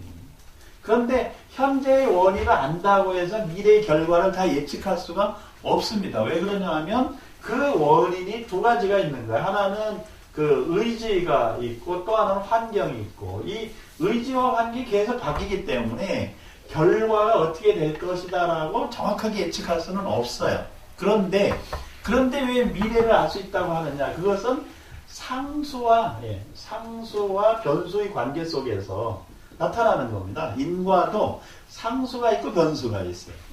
그러니까 우리가 남자로 태어나거나 여자로 태어난 것은 남녀라고 하는 게 이미 뭐가 돼요? 상수가 돼 있는 거예요. 상수. 예. 남자는 남자로서의 삶을 살아가기 때문에 남성으로서의 삶의 역할이 있는 거죠. 예. 그러니까 남자는 우선 가정을 유지해야 되잖아요. 그러려면 가정을 유지하는 경제적인 것, 먹고 사는 문제를 누가 해결해야 됩니까? 요즘은 여자가 해결하는 집도 있긴 한데 남자가 일단 해결을 해야 돼. 남자가 해결을 못하면 여자가 해결하든지 남자, 여자, 아내와 남편이 같이 해결하든지 그렇게 되지만, 그러나 그것을 해결하는 주체가 남자여야 되는 것은 남자가 갖는 의무감인 거죠. 의무감. 그런 의무감이 없는 남자하고 살면 안 됩니다. 남자도 불행이지만 여자도 불행한 거예요. 이게. 왜냐하면 누군가 의무감을 갖고 가는데 능력이 부족하면 여자가 아내가 도와줄 수도 있고 함께 갈 수도 있는 건데, 물론 여자가 돈을 벌고 남자가 집에서 가정 살림을 해도 잘못된 건 아니에요. 예. 그렇게 살 수도 있는데 그건 합의에 의해서 결정된 거지만 그렇게 계속 살아갈 수는 없다. 예. 그렇게 살아갈 수는 없어요. 계속 그게 유지가 안 됩니다. 왜냐하면 여성들이 해야 될 고유일이 있기 때문에 그렇게 계속 살아갈 수가 없어요. 물론 뭐 돈을 많이 벌어가지고 쌓아놓고 있으면 의미가 없으나, 그러나 그래도 남성이 해야 될 상수의 역할이 있는 거고 여성이 해야 될 상수의 역할이 있는 거예요. 그래서 그 상수를 알면 변수를 대입해가지고 결과를 예측할 수는 있는 거지만, 예측. 그래서 그 예측 시스템이 지금 나오고 있는 거예요. 우리 그 기상, 일기예보 하는 것도 그렇게, 그 예보 시스템이 그거잖아요. 변수들을 넣어가지고 그것을 예측해내는 거죠. 그리고 뭐 우리 엔화나 달러나 뭐 그런 외환 가치, 주식 가격 이런 것도 다 그런 예측 속에서 나오는 거예요. 미래를 맞추는 게 아닙니다. 확률로 가는 거죠. 확률로. 그래서 천안명도 결국은 인과법에 이 천안명은요, 뭐냐면 인연법이 같이 포함이 되어 있어야 돼요. 인연법. 여기에. 예, 그러니까 숙명명은 인과법으로 아는데 천안명은 인과법과 인연법이 함께 만들어서 가는 것이고, 예. 그 다음에 이제 누진명이라고 하는 지혜가 있어요. 이것은 현재의 근원, 현재의 문제의 근원이 이제 누진명입니다. 그러면 그것은 뭘로? 연기법으로. 인과 인연 연기법이라고 하는 원리를 가지고 이걸 깨우치는 것이다. 그러니까 삼명의 지혜를 갖췄다는 것은 세 가지 원리를 안다는 거죠. 인과, 인연, 연기, 이 세 가지 법칙을 알아서 그 삶의 지혜로 응용해 가는 겁니다. 이게. 그런데 이제 그러면 이걸 왜 얘기할까? 숙명명, 천안명, 누진명은 이걸 왜 얘기할까? 이 삼명의 지혜가 왜 부처님께서 의미를 두고 얘기하셨을까? 그것은 요것 때문에, 과거 때문에 괴로운 사람이 있고요. 그죠? 아까 과거 때문에 괴로운 사람은 이 족쇄를 차고 있는 거거든요. 그래서 과거 때문에, 과거의 족쇄 때문에 오는 게, 아까 우울이라고 하는 게, 우울감이 대표적으로 과거의 족쇄 때문에 오는 겁니다. 그 다음에 미래에 오는 것은 불안감이에요. 그래서 우울과 불안이 현재에 나타나는 거죠, 이게. 과거의 원인은 우울한 현상을 만들어내고, 미래의 원인은 불안한 현상을 나타내는 것이다. 그게 현재 계속 우울감, 불안감 같이 동시에 나타나는 거예요, 현재.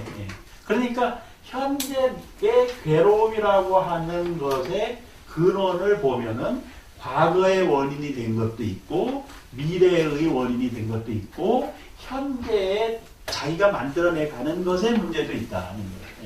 그래서 이 지금 숙명명, 천안명, 누진명을 부처님께서 말씀하신 것은 왜? 고라고 하는 거예요. 괴로움이라고 하는 것을 극복하고 타파하게 하기 위한 목적으로 이걸 얘기하는 거예요. 지금 부처님의 가르침의 초점은 미래를 예언하거나 과거를 들여다보는 데 초점이 있는 게 아니고 현재의 괴로움을 극복하고 타파하도록 하는데 필요한 지혜라는 것에 관심을 두셔야 돼요. 이걸 잘못하면 미래를 예측하는데 천안명에 두면은 어떻게 하면 주식값을 알아맞혀가지고 떼부자가 될까 뭐 이런 생각을 하게 되고 어떻게 하면 미래를 알아맞추는데 빙의라는 방법을 쓸까 계시에 의존해볼까 이런 생각을 하게 돼 있는 거예요. 사실 그게 부처님은 그건 잘못됐다고 보신 거죠. 그래서 이 모든 지혜, 이 삼명의 지혜의 초점은 어디에 있느냐, 괴로움을 극복하고 타파하는 건데 그것을 뭐라고 표현하냐면 이고등락, 발고열악 여기 있다. 이고등락은 괴로움을 여의고 스스로 즐거움을 찾는 것이고 행복을 찾는 것이고 발고열악은 다른 사람의 괴로움을 없애주고 행복하게 만들어주는 게 이게 불교 공부의 아주 중요한 목표예요. 그 이고등락 발고열악을 하기 위해서 삼명의 지혜가 필요한 것이다. 삼명. 그래서 이제 이 지혜가 부처님께서 말씀하신 지혜가 아까 그 고진멸도 사성계의 고라고 하는 게 제일 먼저 나온 이유가 여기에 있는 겁니다. 그래서 이것들이 지금 뭐를 만들어내냐면 이런 과거, 미래, 현재의 문제들이 나를 족쇄로 얽어매고 있어요. 오늘 스님하고 얘기를 하는데 저하고 관련이 이게 또 사적인 얘기인데 여기서만 또 삐져버렸어요. 저하고 만난 스님은 비구 스님으로 여태 살았어요. 근데 같이 공부한 스님이 결혼한 스님입니다. 장가를. 근데 저는 장가를 갔다라는 걸 아는데 가정사는 잘 몰랐어요. 그래서 오늘 살짝 물어봐요. 그 스님은 요즘 어떻게 지내시냐고, 호결은 잘 되시냐 그랬더니 역시 본인처럼 고전하고 괴로워하잖아요. 그래서 둘이 만나서 얘기를 그러니까 그래서 결혼했다고 그러는데 그럼 자녀는 어떻게 되냐? 그 다른 스님 얘기예요. 초등학교 3학년 다니는 딸이 하나 있다는 게 지금. 그리고 아내가 젊은 아내가 있대요. 이 스님은 나이가 이제 50이 넘었습니다. 근데 그 30대 초반에 여인하고 같이 사는 거예요. 조계종이 아닙니다. 다른 종도 아니에요. 근데 그래서 좀 나이 차이가 많이 나네요. 그랬더니 그 전에 또 한번 갔다 오셨대. 그리고 자녀가 또 둘이 있대요.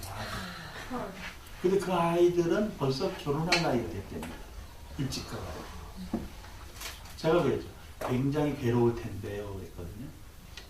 굉장히 괴로울 텐데. 그러니까 안 그래도 저 본인한테 토로했다는 거예요. 굉장히 괴로워한다. 힘들어하고.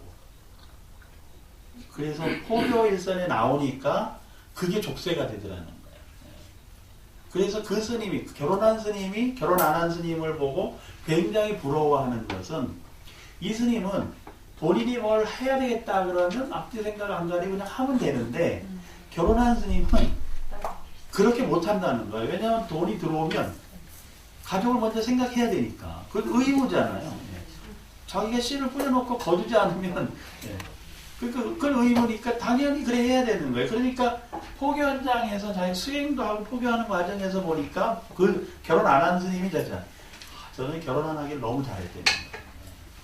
저 스님 보니까 굉장히 고민하고 그게 그렇게 족쇄가 될 줄 몰랐다. 그게 맞아요.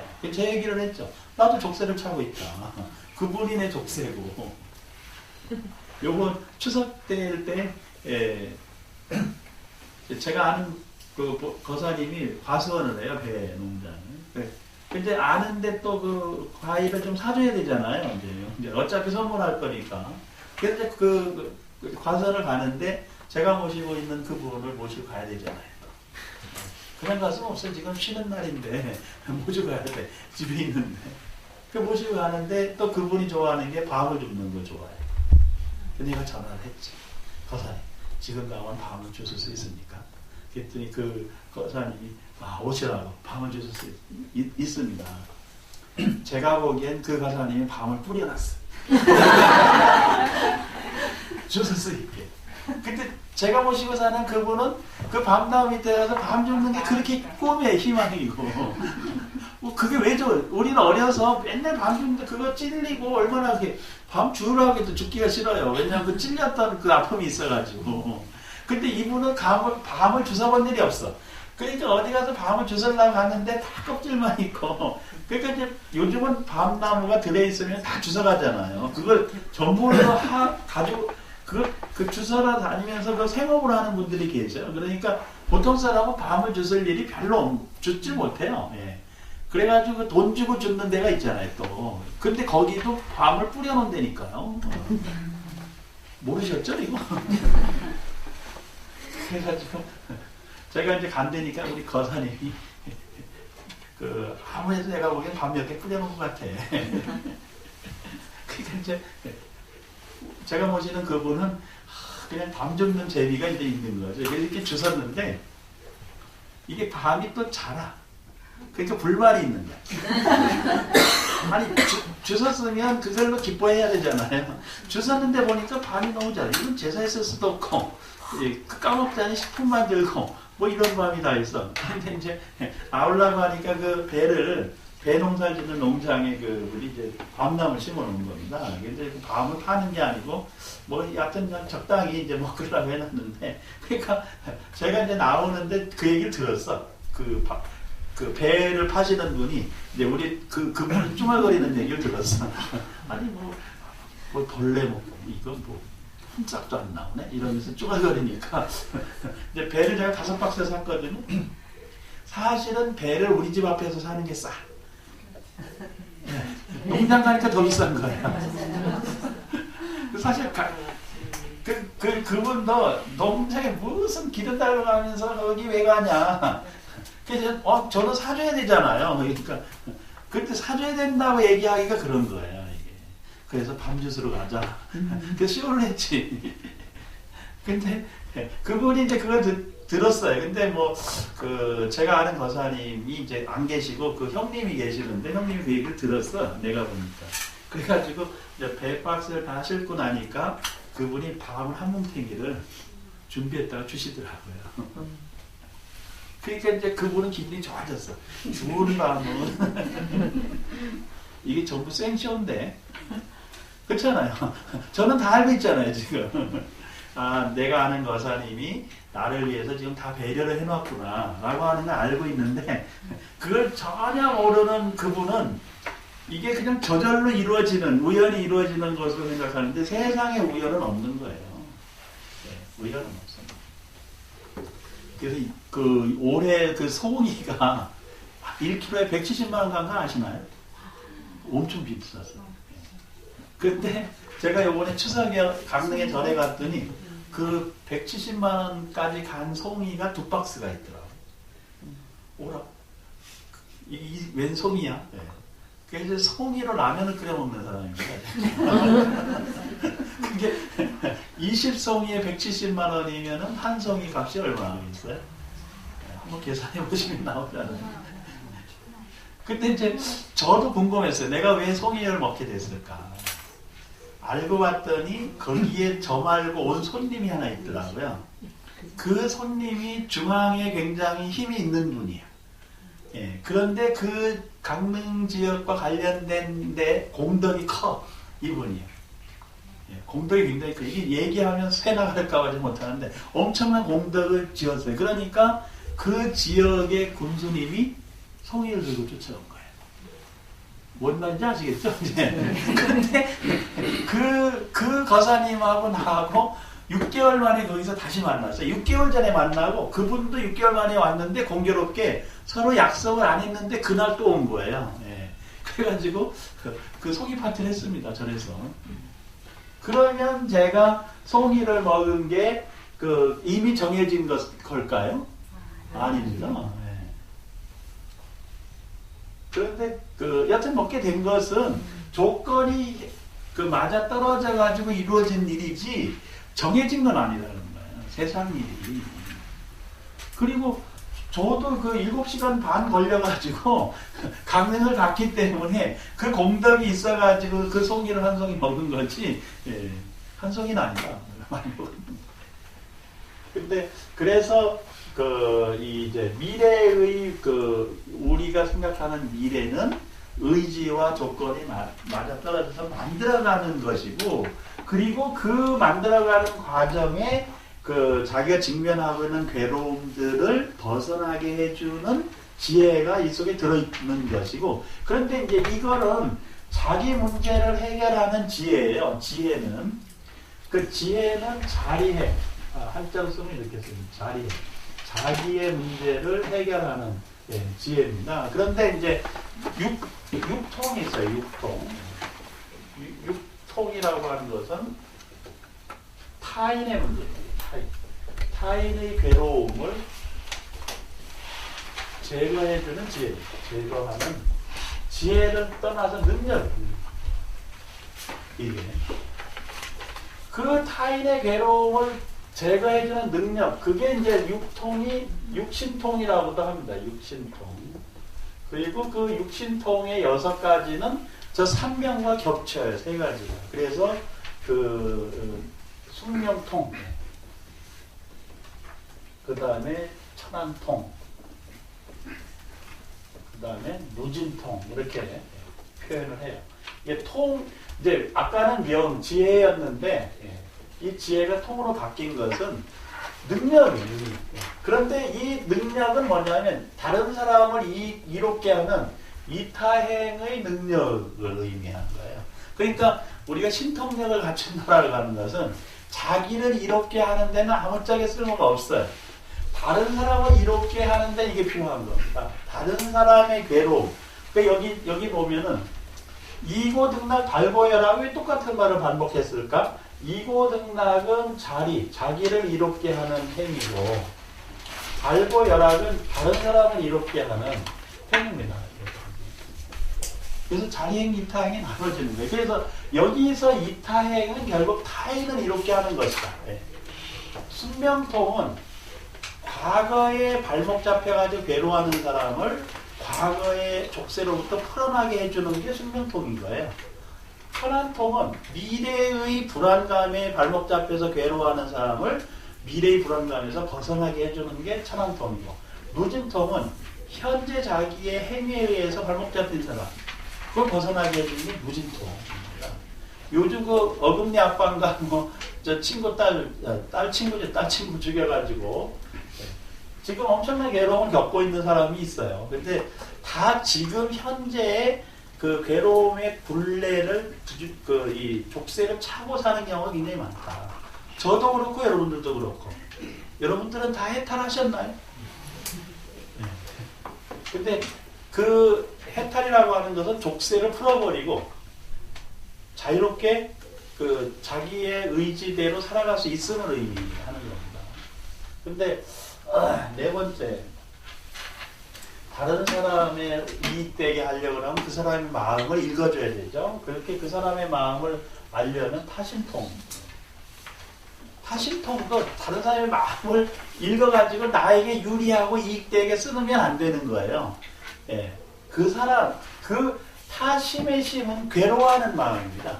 다른 사람이 괴로워하는 마음으로부터 벗어나게 해주는 능력. 그게 타심통이지, 이게 자기를 이익되게는 쓸 수가 없어요. 거기서 지혜가 나올 수가 없습니다.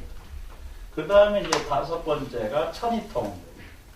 천이통은 다른 사람의 괴로워하는 소리를 듣고 거기서 벗어나게 해주는 게 천이통이다. 근데 이제 멀리 있는 얘기를 듣는 게 천이통이라고 하면 우리는 하니까 이 핸드폰, 스마트폰 하잖아요.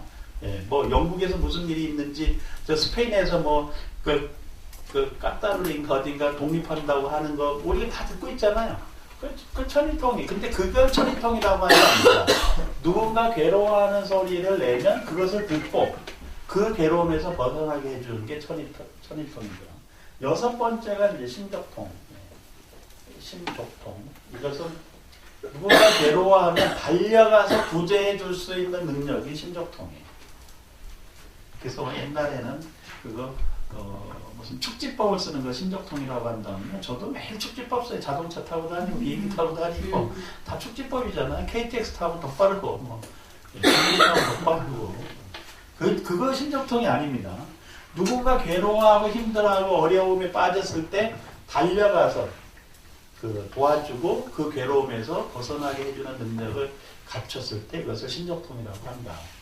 이렇게 이제 이해를 하셨으면 좋겠습니다. 즉 관세음보살님이네. 그렇죠. 관세음보살이 가지고 있는 능력입니다. 그 다음에 이제 그 타레탈이라고 있잖아요. 타레탈. 그것도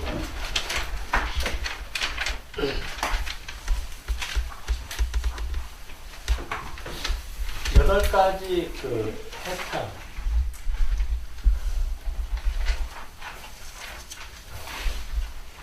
해탈이라는 말은 엄밀히 말하면 옷을 벗어가지고 먼지를 터는 것, 그것을 해탈이라고 합니다. 해탈이 직역하면 그래. 그 옷을 벗어서 먼지를 털어내고, 그 다음에 손과 팔에 채워져 있는 수갑을 풀어내고, 그 족쇄를 풀어내는 거예요. 번뇌망상을 털어내고 족쇄를 풀어내는 것, 그것을 해탈이라고 합니다. 해탈을 하려고 하면 첫째 번뇌나 그 망상이 소멸되어야 돼요. 그 다음에 두 번째는 그로 인해서 생기는 족쇄, 그 족쇄를 풀어내는 것, 족쇄 수갑 이런 것들을 풀어내는 거예요. 그래서 과거에 발목 잡히는 사람들이 굉장히 많아요. 그게 족쇄잖아요. 부분에도 뭐 누가 쌍둥이가 있네, 딸이 있네, 그러고 난리를 치고 있는 게 다 과거의 족쇄잖아요. 행위의 결과고, 소송을 당했네부터 해가지고 수많은 얘기가 있는 것은 이제 그 자기를 얽어매는 족쇄가 되는 거죠. 그건 어디서부터 와요? 이 모든 번뇌망상과 족쇄는요, 과거의 행위에서부터 와요.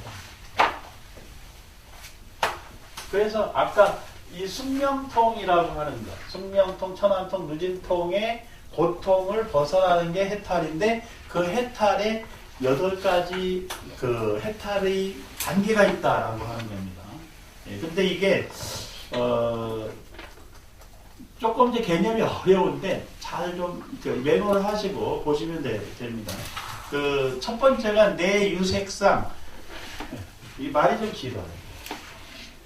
내 유색상 관 외색 해탈. 좀 길죠? 근데 내 이게 한자로 쓰면 내 유색이라고 하는 게 이렇게 써요. 내 유색상. 그 다음에 관은 이제 꿰뚫어 본다는 거예요. 관 외색 해탈. 근데 이게 뭐냐면 안에 내적으로 유색상 물질의 존재된 생각이 있음을 꿰뚫어 보고, 그러니까 내면에 색신에 대한 집착이 있는 거예요. 이게 내면에 색신의 집착이 있는 것인데 이것을 꿰뚫어 보고, 그리고 외색해탈, 밖에 오는 물질적 집착에 대해서 벗어나는 게 외색해탈입니다. 외색해탈이라는 게 외색이 눈앞에 보이는 물질. 근데 그 눈앞에 보이는 물질에서 벗어나는 게 그 아주 쉽게 여기 지금 돈이 1,000만 원이 있어요. 주인이 없는. 그러면 이걸 가질까 말까가 이미 번뇌의 망상이잖아요. 그런데 그것을 들고 가려고 하는 생각이 없어야 된다는 겁니다. 물질을 받는데. 그게 외색해탈이죠. 외색해탈. 그런데 그 외색해탈의 내면에는 유색상이라는 게 있다. 물질에 대해서 생각하고 집착하는 마음이 남아있는 거죠. 그러니까 이 얘기는 뭐냐면 거친 번뇌가 있다. 거친 번뇌. 그 거친 번뇌를 소멸시키면서 물질적 집착에서 벗어나는 게 내 유색상관 외색해탈 이렇게 표현을 하는 겁니다. 그러니까 쉽게 그냥 우리의 말로 하면 물질을 보고 일어나는 거친 번뇌에서 벗어나는 해탈. 이게 첫 번째예요. 여러분들은 뭐 눈앞에 지금 물질이 있어도 그렇게 번뇌가 안 일어나죠? 가질까 말까 이런 생각 없죠? 조금 있습니다.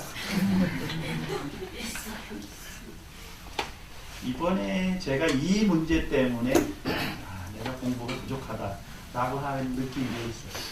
제가 원고를 하나 썼는데 그 원고에 대해서 시비가 걸렸어요. 자기 마음에 안 든다. 근데 그 원고를 쓰고 학술 발표를 하는데 돈을 댄 분이야. 근데 자기 돈을 댔는데 제 원고가 자기 마음에 안 든 거예요. 근데 저한테는 직접 얘기를 못해. 왜냐하면 저한테 직접 얘기를 하면 학자에 대한 자존심을 건들게 되잖아요. 이거는 문제가 커지는 거예요. 왜냐하면 제가 반발할 수가 있어요. 그렇죠? 그러니까 직접 얘기하면 안 되는 거예요. 그런데 제가 얘기를 들어주지 않으냐 안 되는 사람을 통해서 두 사람을 통해서 얘기가 들어왔어요. 그것도 굉장히 조심스럽게. 그러니까 그래서 제가 생각했죠. 이거 뭐 그냥 연구비 받은 거 돌려주고 끝내버릴까? 그럴 수 있잖아요. 그래야 되는 거죠? 네, 저 못 그랬어요. 그 연구비를 많이 받은 것도 아니에요. 왜 못 그랬냐? 그 연구를 참여시킨 사람의 얼굴이 있는 거예요.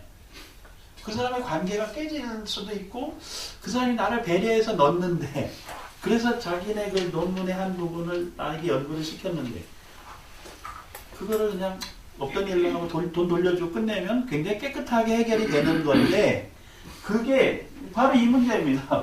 외색했다. 그것도 많은 돈도 아니고 200만 원이에요. 200만 원. 근데 그 이야기를 들었을 때는 돈을 100만 원 선금을 받은 상황이었어요. 100만 원은 그냥 돌려줘도 난 아무 문제가 없습니다. 그래서 생각을 꽁꽁 앓고 있었어요. 이게 내가 학자의 양심을 지키려고 하면 이 돈 돌려주고 원고를 취소하는 게 훨씬 낫다. 그래가지고 거의 생각을 그렇게 이제 먹고 있는데 그래서 이제 저에게 원고 청탁을 한 분에게 양해를 구하고 이게 원고를 청탁한 준 사람들과의 뜻이 안 맞아서 미안하다. 그래서 원고를 철회할 테니 연구를 받은 것은 돌려주겠다. 이렇게 하기로 마음을 먹고 이제 고민을 끝냈습니다. 근데 갑자기 띵동 하고 100만 원이 더 들어왔어. 그 200만 원이 된 거예요. 그래가지고 이제 200만 원을 돌려주려고 생각하니까 제가 이 물질에 대한 집착이 아직도 남아있구나. 그래가지고 그때부터 무슨 생각을 했냐. 합리화시키려고. 무슨 합리화겠어요? 돈을 안 돌려주고 또 학자적 양심을 지키면서 관계도 안 끊어지는 방법을 찾으려고 노력을 하고 있더라고 제가. 그래서 그 마음을 일으키는 걸 보고 나는 공부가 안 됐구나. 나는 이렇게 살면 안 되는데. 근데 사실은 그게 이제 뭐 무슨 반사회적이거나 뭐 엄청 문제가 일어나는 건 아닌데, 저도 약간의 미스는 있었는데, 그러다 보니까 이제 적당한 타협선에서 그 원고를 청탁해 준 교수님하고 합의를 봤지. 요 정도 선은 내가 고쳐줄 수 있다. 그래가지고 합의를 보고 나니까 제가 이제 내적으로 그 심리적인 번뇌가 다시 올라오는 거예요. 요 문제는 해결이 됐습니다. 원만하게. 그런데 이제 이런 생각이 올라오는 거예요. 내가 이러려고 30년 동안이나 교수 노릇을 했나? 이제 이러려고 이게 감정이 올라오는 거예요. 이게. 그리고 내가 환갑이 됐는데 아직도 이런 것에 끄달려 있나? 자책이 생기는 거예요. 그래서 생각하기를 앞으로는 이런 원고는 절대로 안 쓴다. 근데 앞으로 시킬 사람도 없을 뿐만 아니라 쓸 일도 별로 없는데 그래가지고 제가 추석 직전에 그 번뇌가 생겼어요. 그게 내가 이 지금까지 연구가 굉장히 누가 됐고 지금까지 연구에 이런 일은 없었거든요. 그런데 자기와 관련된 내용이라고 해서 아주 엄청난 실망을 표시하고 그것을 수정해 줬으면 하는 요구를 해온 것이 저로서는 심리적으로 엄청난 그리고 이제 자책을 했죠. 그래서 이게 내가 정년퇴직 가까워가지고 망신살이 뻗쳤구나. 스스로. 근데 아무도 몰라요. 이런 일이 있다라는 것을 얘기를 전해준 두 사람하고 저하고 셋이 아는 거지. 그러니까 밖에서는 아무도 모릅니다. 이게 제가 얘기를 여러분들한테 한 게 창피한 일인가요? 네? 괜찮은 일인가요? 제가 왜 얘기했겠어요? 스트레스를 벗어나고자 하는. 공부하는 사람이 이런 괴로움이 있다. 그게 그래서 이제 우리가 이제 무슨 일을 해야 될 때 좀 더 신중하게 깊이 있게 고민을 하면서 개입을 해야 되는데 그 상대방이 왜 저한테 실망을 했냐? 이 사람은 당연히 자기 편에 서가지고 자기 입장을 옹호해주는 글을 쓰리라고 기대를 했다는 거예요. 근데 저는 그런 인간은 아니거든요. 근데 왜 내가 그런 이미지를 줬을까? 그래서 여하튼 이번에 그 명절에 앉아가지고 원고를 수정하면서 내가 다짐하고 또 다짐한 것은 앞으로 이런 원고는 절대로 안 쓰자. 그리고 이런 일에 개입해서도 안 되고 그리고 이것을 개입하도록 누가 와도 이게 저절로 물려쳐 줄 수 있는 힘을 가져야 돼요. 지혜가. 아주 다짐하고 또 다짐했는데 이게 이제 그 유유상종이라고요. 같은 근기끼리 만나니까 또 끼리끼리 또 해먹게 돼 있는 거예요. 이게. 그래서 제가 지금 이 해탈이라고 하는 게 저도 이제 번뇌가 일어나서 번뇌를 털어버리긴 했으나 엄밀히는 사실은 돈 200만 원 돌려주고 원고를 취소하면요 깔끔해요. 제 양심으로는. 그게 해탈인 거죠. 근데 여러분들이라면 그렇게 했겠죠? 저는 안 했어요. 못했어요. 그게 왜냐하면 왜냐하면 그런 핑계가 되는 거니까. 근데 그게 뭐 관계도 있고 돈 액수는 큰 돈은 아니에요. 저버릴 때는 문제인데. 그 다음에 두 번째 해탈이 뭐냐면 이게 이제 똑같은데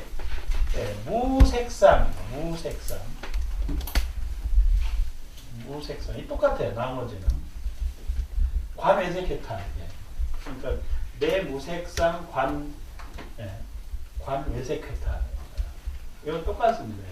뒤에는. 그러니까 여기서 글자가 유와 무 두 개가 있는 거예요.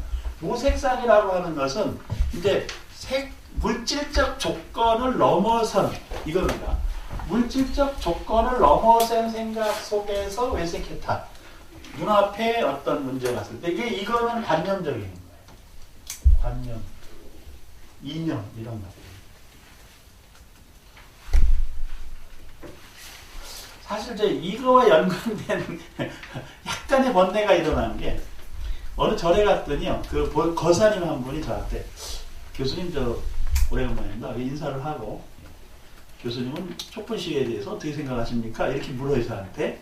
그래서 나는 뭐 그 박근혜 정부를 퇴진시키는 촛불 시위로 생각을 해서 떠올렸는데 그분이 저한테 물은 거는 그 총무원장 그 선거와 관련해서 촛불 시위 했잖아요. 그걸 물은 거예요. 저는 생각을 왜 지나간 일을 묻지 이미 끝난 일인데 그래서 지나간 일인데 뭐 그거에서 신경을 쓰고 계십니까? 여태 이렇게 물었어요 다시. 그러니까 그분이 저한테 하시는 말씀이 그 촛불이 아니고 이 촛불은 달라요. 지금 종단을 바꾸려는 촛불인데 이 촛불에 대해서 어떻게 생각하십니까? 이렇게 묻는 거예요. 네. 그래서 종단을 바꾸자고 하는 데는 나도 동의를 한다. 근데 그렇게 해서 바뀌겠냐 종단이?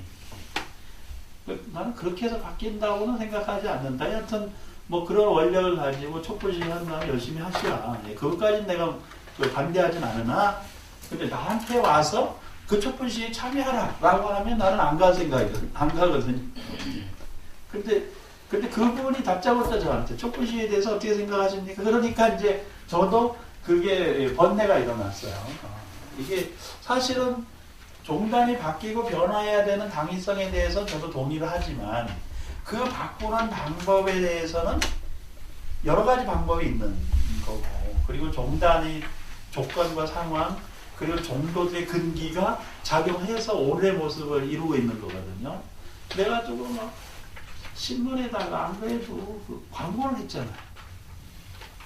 누가 뭐 있다고. 아유, 그런 짓은 좀 안 했으면 하는데 이 선거 때만 되면 꼭 그런 일이 벌어지거든요. 그렇게 저한테 물은 분도 사실은 종단 변화에 대한 열망과 갈망이 있어서 물으셨겠지만 방법론에 대해서는 관념이나 이념적 차이가 존재할 수 있는 거거든요. 거기서 오는 번뇌망상이에요. 이게 무색상이라고 하는 거거든요. 그러니까 촛불 시위에 대해서 어떻게 생각하십니까? 물었을 때 촛불 시위는 외색이잖아요. 외색. 밖의 물질적 현상인데 그것의 무색상은 관념이나 이념적인 게 도사리고 있는 것이다. 그래서 우리 사회에도 지금 그 논쟁이 없어져야 되는 시기인데도 아직 남아있는 거 유감스러운 거예요. 그래서 진보다 보수다 뭐 이런 얘기가 이미 사라졌어야 되거든요. 이미 다. 그리고 다 지금 미국이나 중국까지도 이거 사라졌어요. 네, 사라졌는데 우리는 아직도 이게 남아있는 거예요. 남북한의 대립 때문에 그 정치적 이해관계 대립 때문에 진보 보수를 넘어서서 색깔 논쟁이 계속 벌어지고 있는 것은 바로 그런 내 무색상에 의해서 외적 조건에 대한 집착과 문제이 남아있는데 거기서 벗어나야 된다. 그래서 요거는 1번은 물질적인 거라면 요거는 관념적인 것이다 라는 걸 조금 기억을 하셔야 되고 그 다음에 이제 세 번째가 청정해탈이에요. 청정해탈.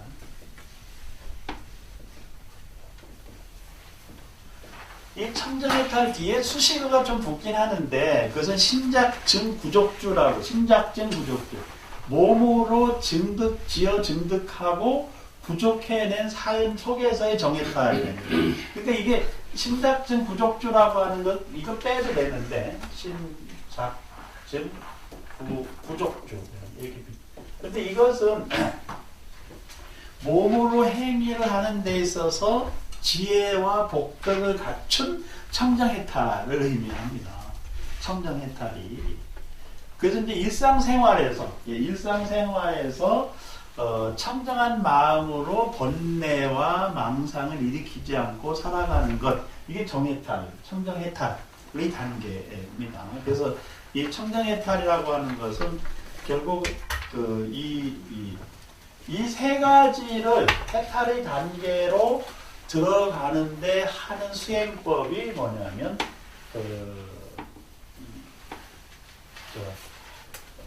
부정관이라고 하는 수행법으로 부정관이라고 하는 수행법으로 이 세 가지를 해탈의 단계로 가는 것을 강조하고 있어요. 부정관. 그래서 이제 이게 전부 몸에 대한 집착에서 타파, 그 자기 내면의 몸의 상태를 관찰하면서 그 부정관을 통해서 이 해탈의 단계로 가도록 하는. 그래서 그 색신에 대한 집착을 내려놓고 가게 하는 이런 과정을 이야기합니다. 그래서 요 세 번째까지는 이제 조금 세 번째까지가 어려운데 네 번째는 비교적 쉬워져요.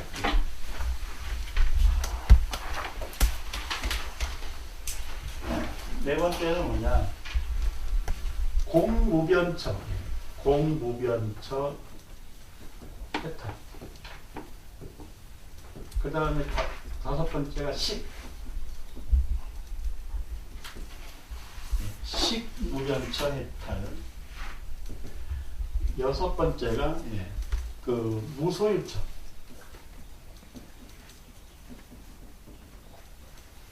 무소유. 한자로 쓰면 이렇습니다. 해탈. 일곱 번째가 비상. 이게 한자로 다 쓰면 비상,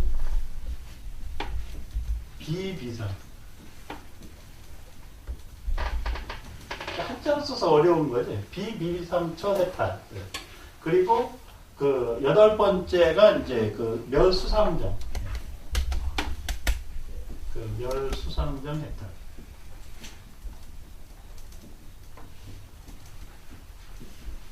이렇습니다. 근데 지금 이제 이게 어디서 나왔나 가만히 보시면 여기에 해탈은요, 그 욕계, 색계, 무색계에서 색계 중심의 해탈이에요. 색계 중심의 해탈인데 여기 지금 그 다섯 가지는 무색계의 해탈이에요. 무색계. 그래서 관념적 집착에 대해서 타파해 나가는 것이 무색계 해탈의 그 다섯 가지가 있고, 저쪽은 이제 색계의 해탈. 이 지금 얘기는 뭐냐면, 우리가 살고 있는 세계는 욕계, 색계, 무색계 3계가 있잖아요. 그 3계 중에서 색계의 3해탈, 무색계의 5해탈을 얘기를 하고 있어요. 그러니까, 여기 이제 공무변처는 이 허공이 무한 허공에 대해서 잘 살펴보면, 우리가 생각하고 있는 공간의 제약을 벗어날 수가 있다는 겁니다. 그래서 우리가 이제 지금 여기서 살고 있으면 이 땅에 대한 집착이 있잖아요. 근데 인식을 넓혀보면 지구로, 우주로, 태양계로, 은하계로, 우주로 날아가기 때문에 공간이라고 하는 게 무한하다라고 하는 인식을 갖게 되는 게 공무변처, 해탈입니다. 그 다음에 식무변처는 인식, 마음작용이 무한하다. 그래서 마음작용에서 마음을 옹졸하게 쓰면 손꼽 꽂을 땅이 하나도 없고, 손꼽 꽂을 만한 땅도 없고, 마음을 넓히면 온 우주가 내 마음속에 들어오는 그런 인식의 무한한 것을 받아들이는 게 식무변처 해탈입니다. 무소유처는 이제 이것이 내 것이다 라고 하는 걸 넘어서 가지고 존재하는 것에 대한 완전한 집착을 내려놓는 게 무소유처 해탈. 지금 왜 우리 법정 스님께서 쓰신 책 중에 무소유라고 들어보셨죠? 네, 그 무소유라고 하는 책의 개념에 보면은 법정 스님께서는 이 눈앞에 보이는 현상에 대해서 이거에 대한 집착을 넘어서서 모든 사람이 함께 누려야 되고 향유해야 된다는 무소유를 실천하고 계시고 그걸 깨우쳤구나 이렇게 알 수가 있어요. 그래서 그 길산서라고 하는 절이 현금으로 그때 시가로 1000억대가 넘는 재산을 어느 보살님이 기증을 했어도 그것에 대해서 전혀 자기가 갖겠다거나 이걸 활용해서 뭐 돈을 벌겠다거나 이런 생각이 전혀 없으셨잖아요. 그러니까 어느 보살님이 와서 법정 스님한테 이 땅을 기증하고 싶습니다. 그러니까 그 보살님한테 법정 스님이 뭐라고 그러셨어요? 보살님은 종교가 뭡니까? 저는 카톨릭 신자입니다. 그러세요? 그럼 성당에 갖다 주세요. 1000억대의 재산을 지금 기증한다는데 성당에 갖다 주세요. 아, 성당에 갖다 주는 건 안 됩니다. 저는 믿을 수가 없고 스님에게 꼭 주고 싶습니다. 그러니까 나는 맞을 수가 없습니다. 나는 그런 땅도 필요가 없고 그게 성당에 가 있든 교회에 가 있든 잘 쓰인다면 나는 그걸로 족합니다. 예. 그러니까 이 보살님이 더 주고 싶은 거예요. 귀엽고. 예. 그래서 계속 와서 받아달라고 사정을 하니까 그래서 법정 스님께서 정 나에게 주고 싶으면 내가 속해 있는 종단과 본사가 있는데 거기다 주세요. 그래가지고 송광사에 준 겁니다. 그거를. 송광사의 분호로 만들었어요. 그 보살님이 계실 때 그 길상사라고 하는 절 전각이 많거든요. 다 그게 뭐였어요? 고깃집이고 술집이었어요. 그거를 본인이 또 돈을 들여가지고 다 정갈하게 다 뜯어내고 짓다시피 해가지고 전각을 만들어서 드렸잖아요. 그렇게 해서 그 보살님은 열반하셨어요. 그러니까 그 열반하신 보살님의 공덕을 기리어야 된다는 이제 법정스님 생각 때문에 그 보살님을 기리는 관세음보살 하나 만들자. 그래서 그 관세음보살을 조성하기 위해서 또 법정스님이 고민하시다가 이분이 이제 그 속해 있는 천주교 신도인 조각가에게 의뢰됐어요. 그랬더니 천주교인 조각가가 열심히 생각하다가 관세음보살 조성했는데 누구 닮았어요? 성모 마리아를 닮았어요. 그러니까 이제 그 조각가가 성모 마리아상에 완전히 닮은 가지고 오니까 또 사중에서 난리가 나서 어떻게 성모 마리아상을 닮은 관세음보살을 절 안에 넣을 수 있냐. 그러니까 법정스님 그게 성모 마리아로 보이냐? 예. 성모 마리아로 보이냐 지금 이게.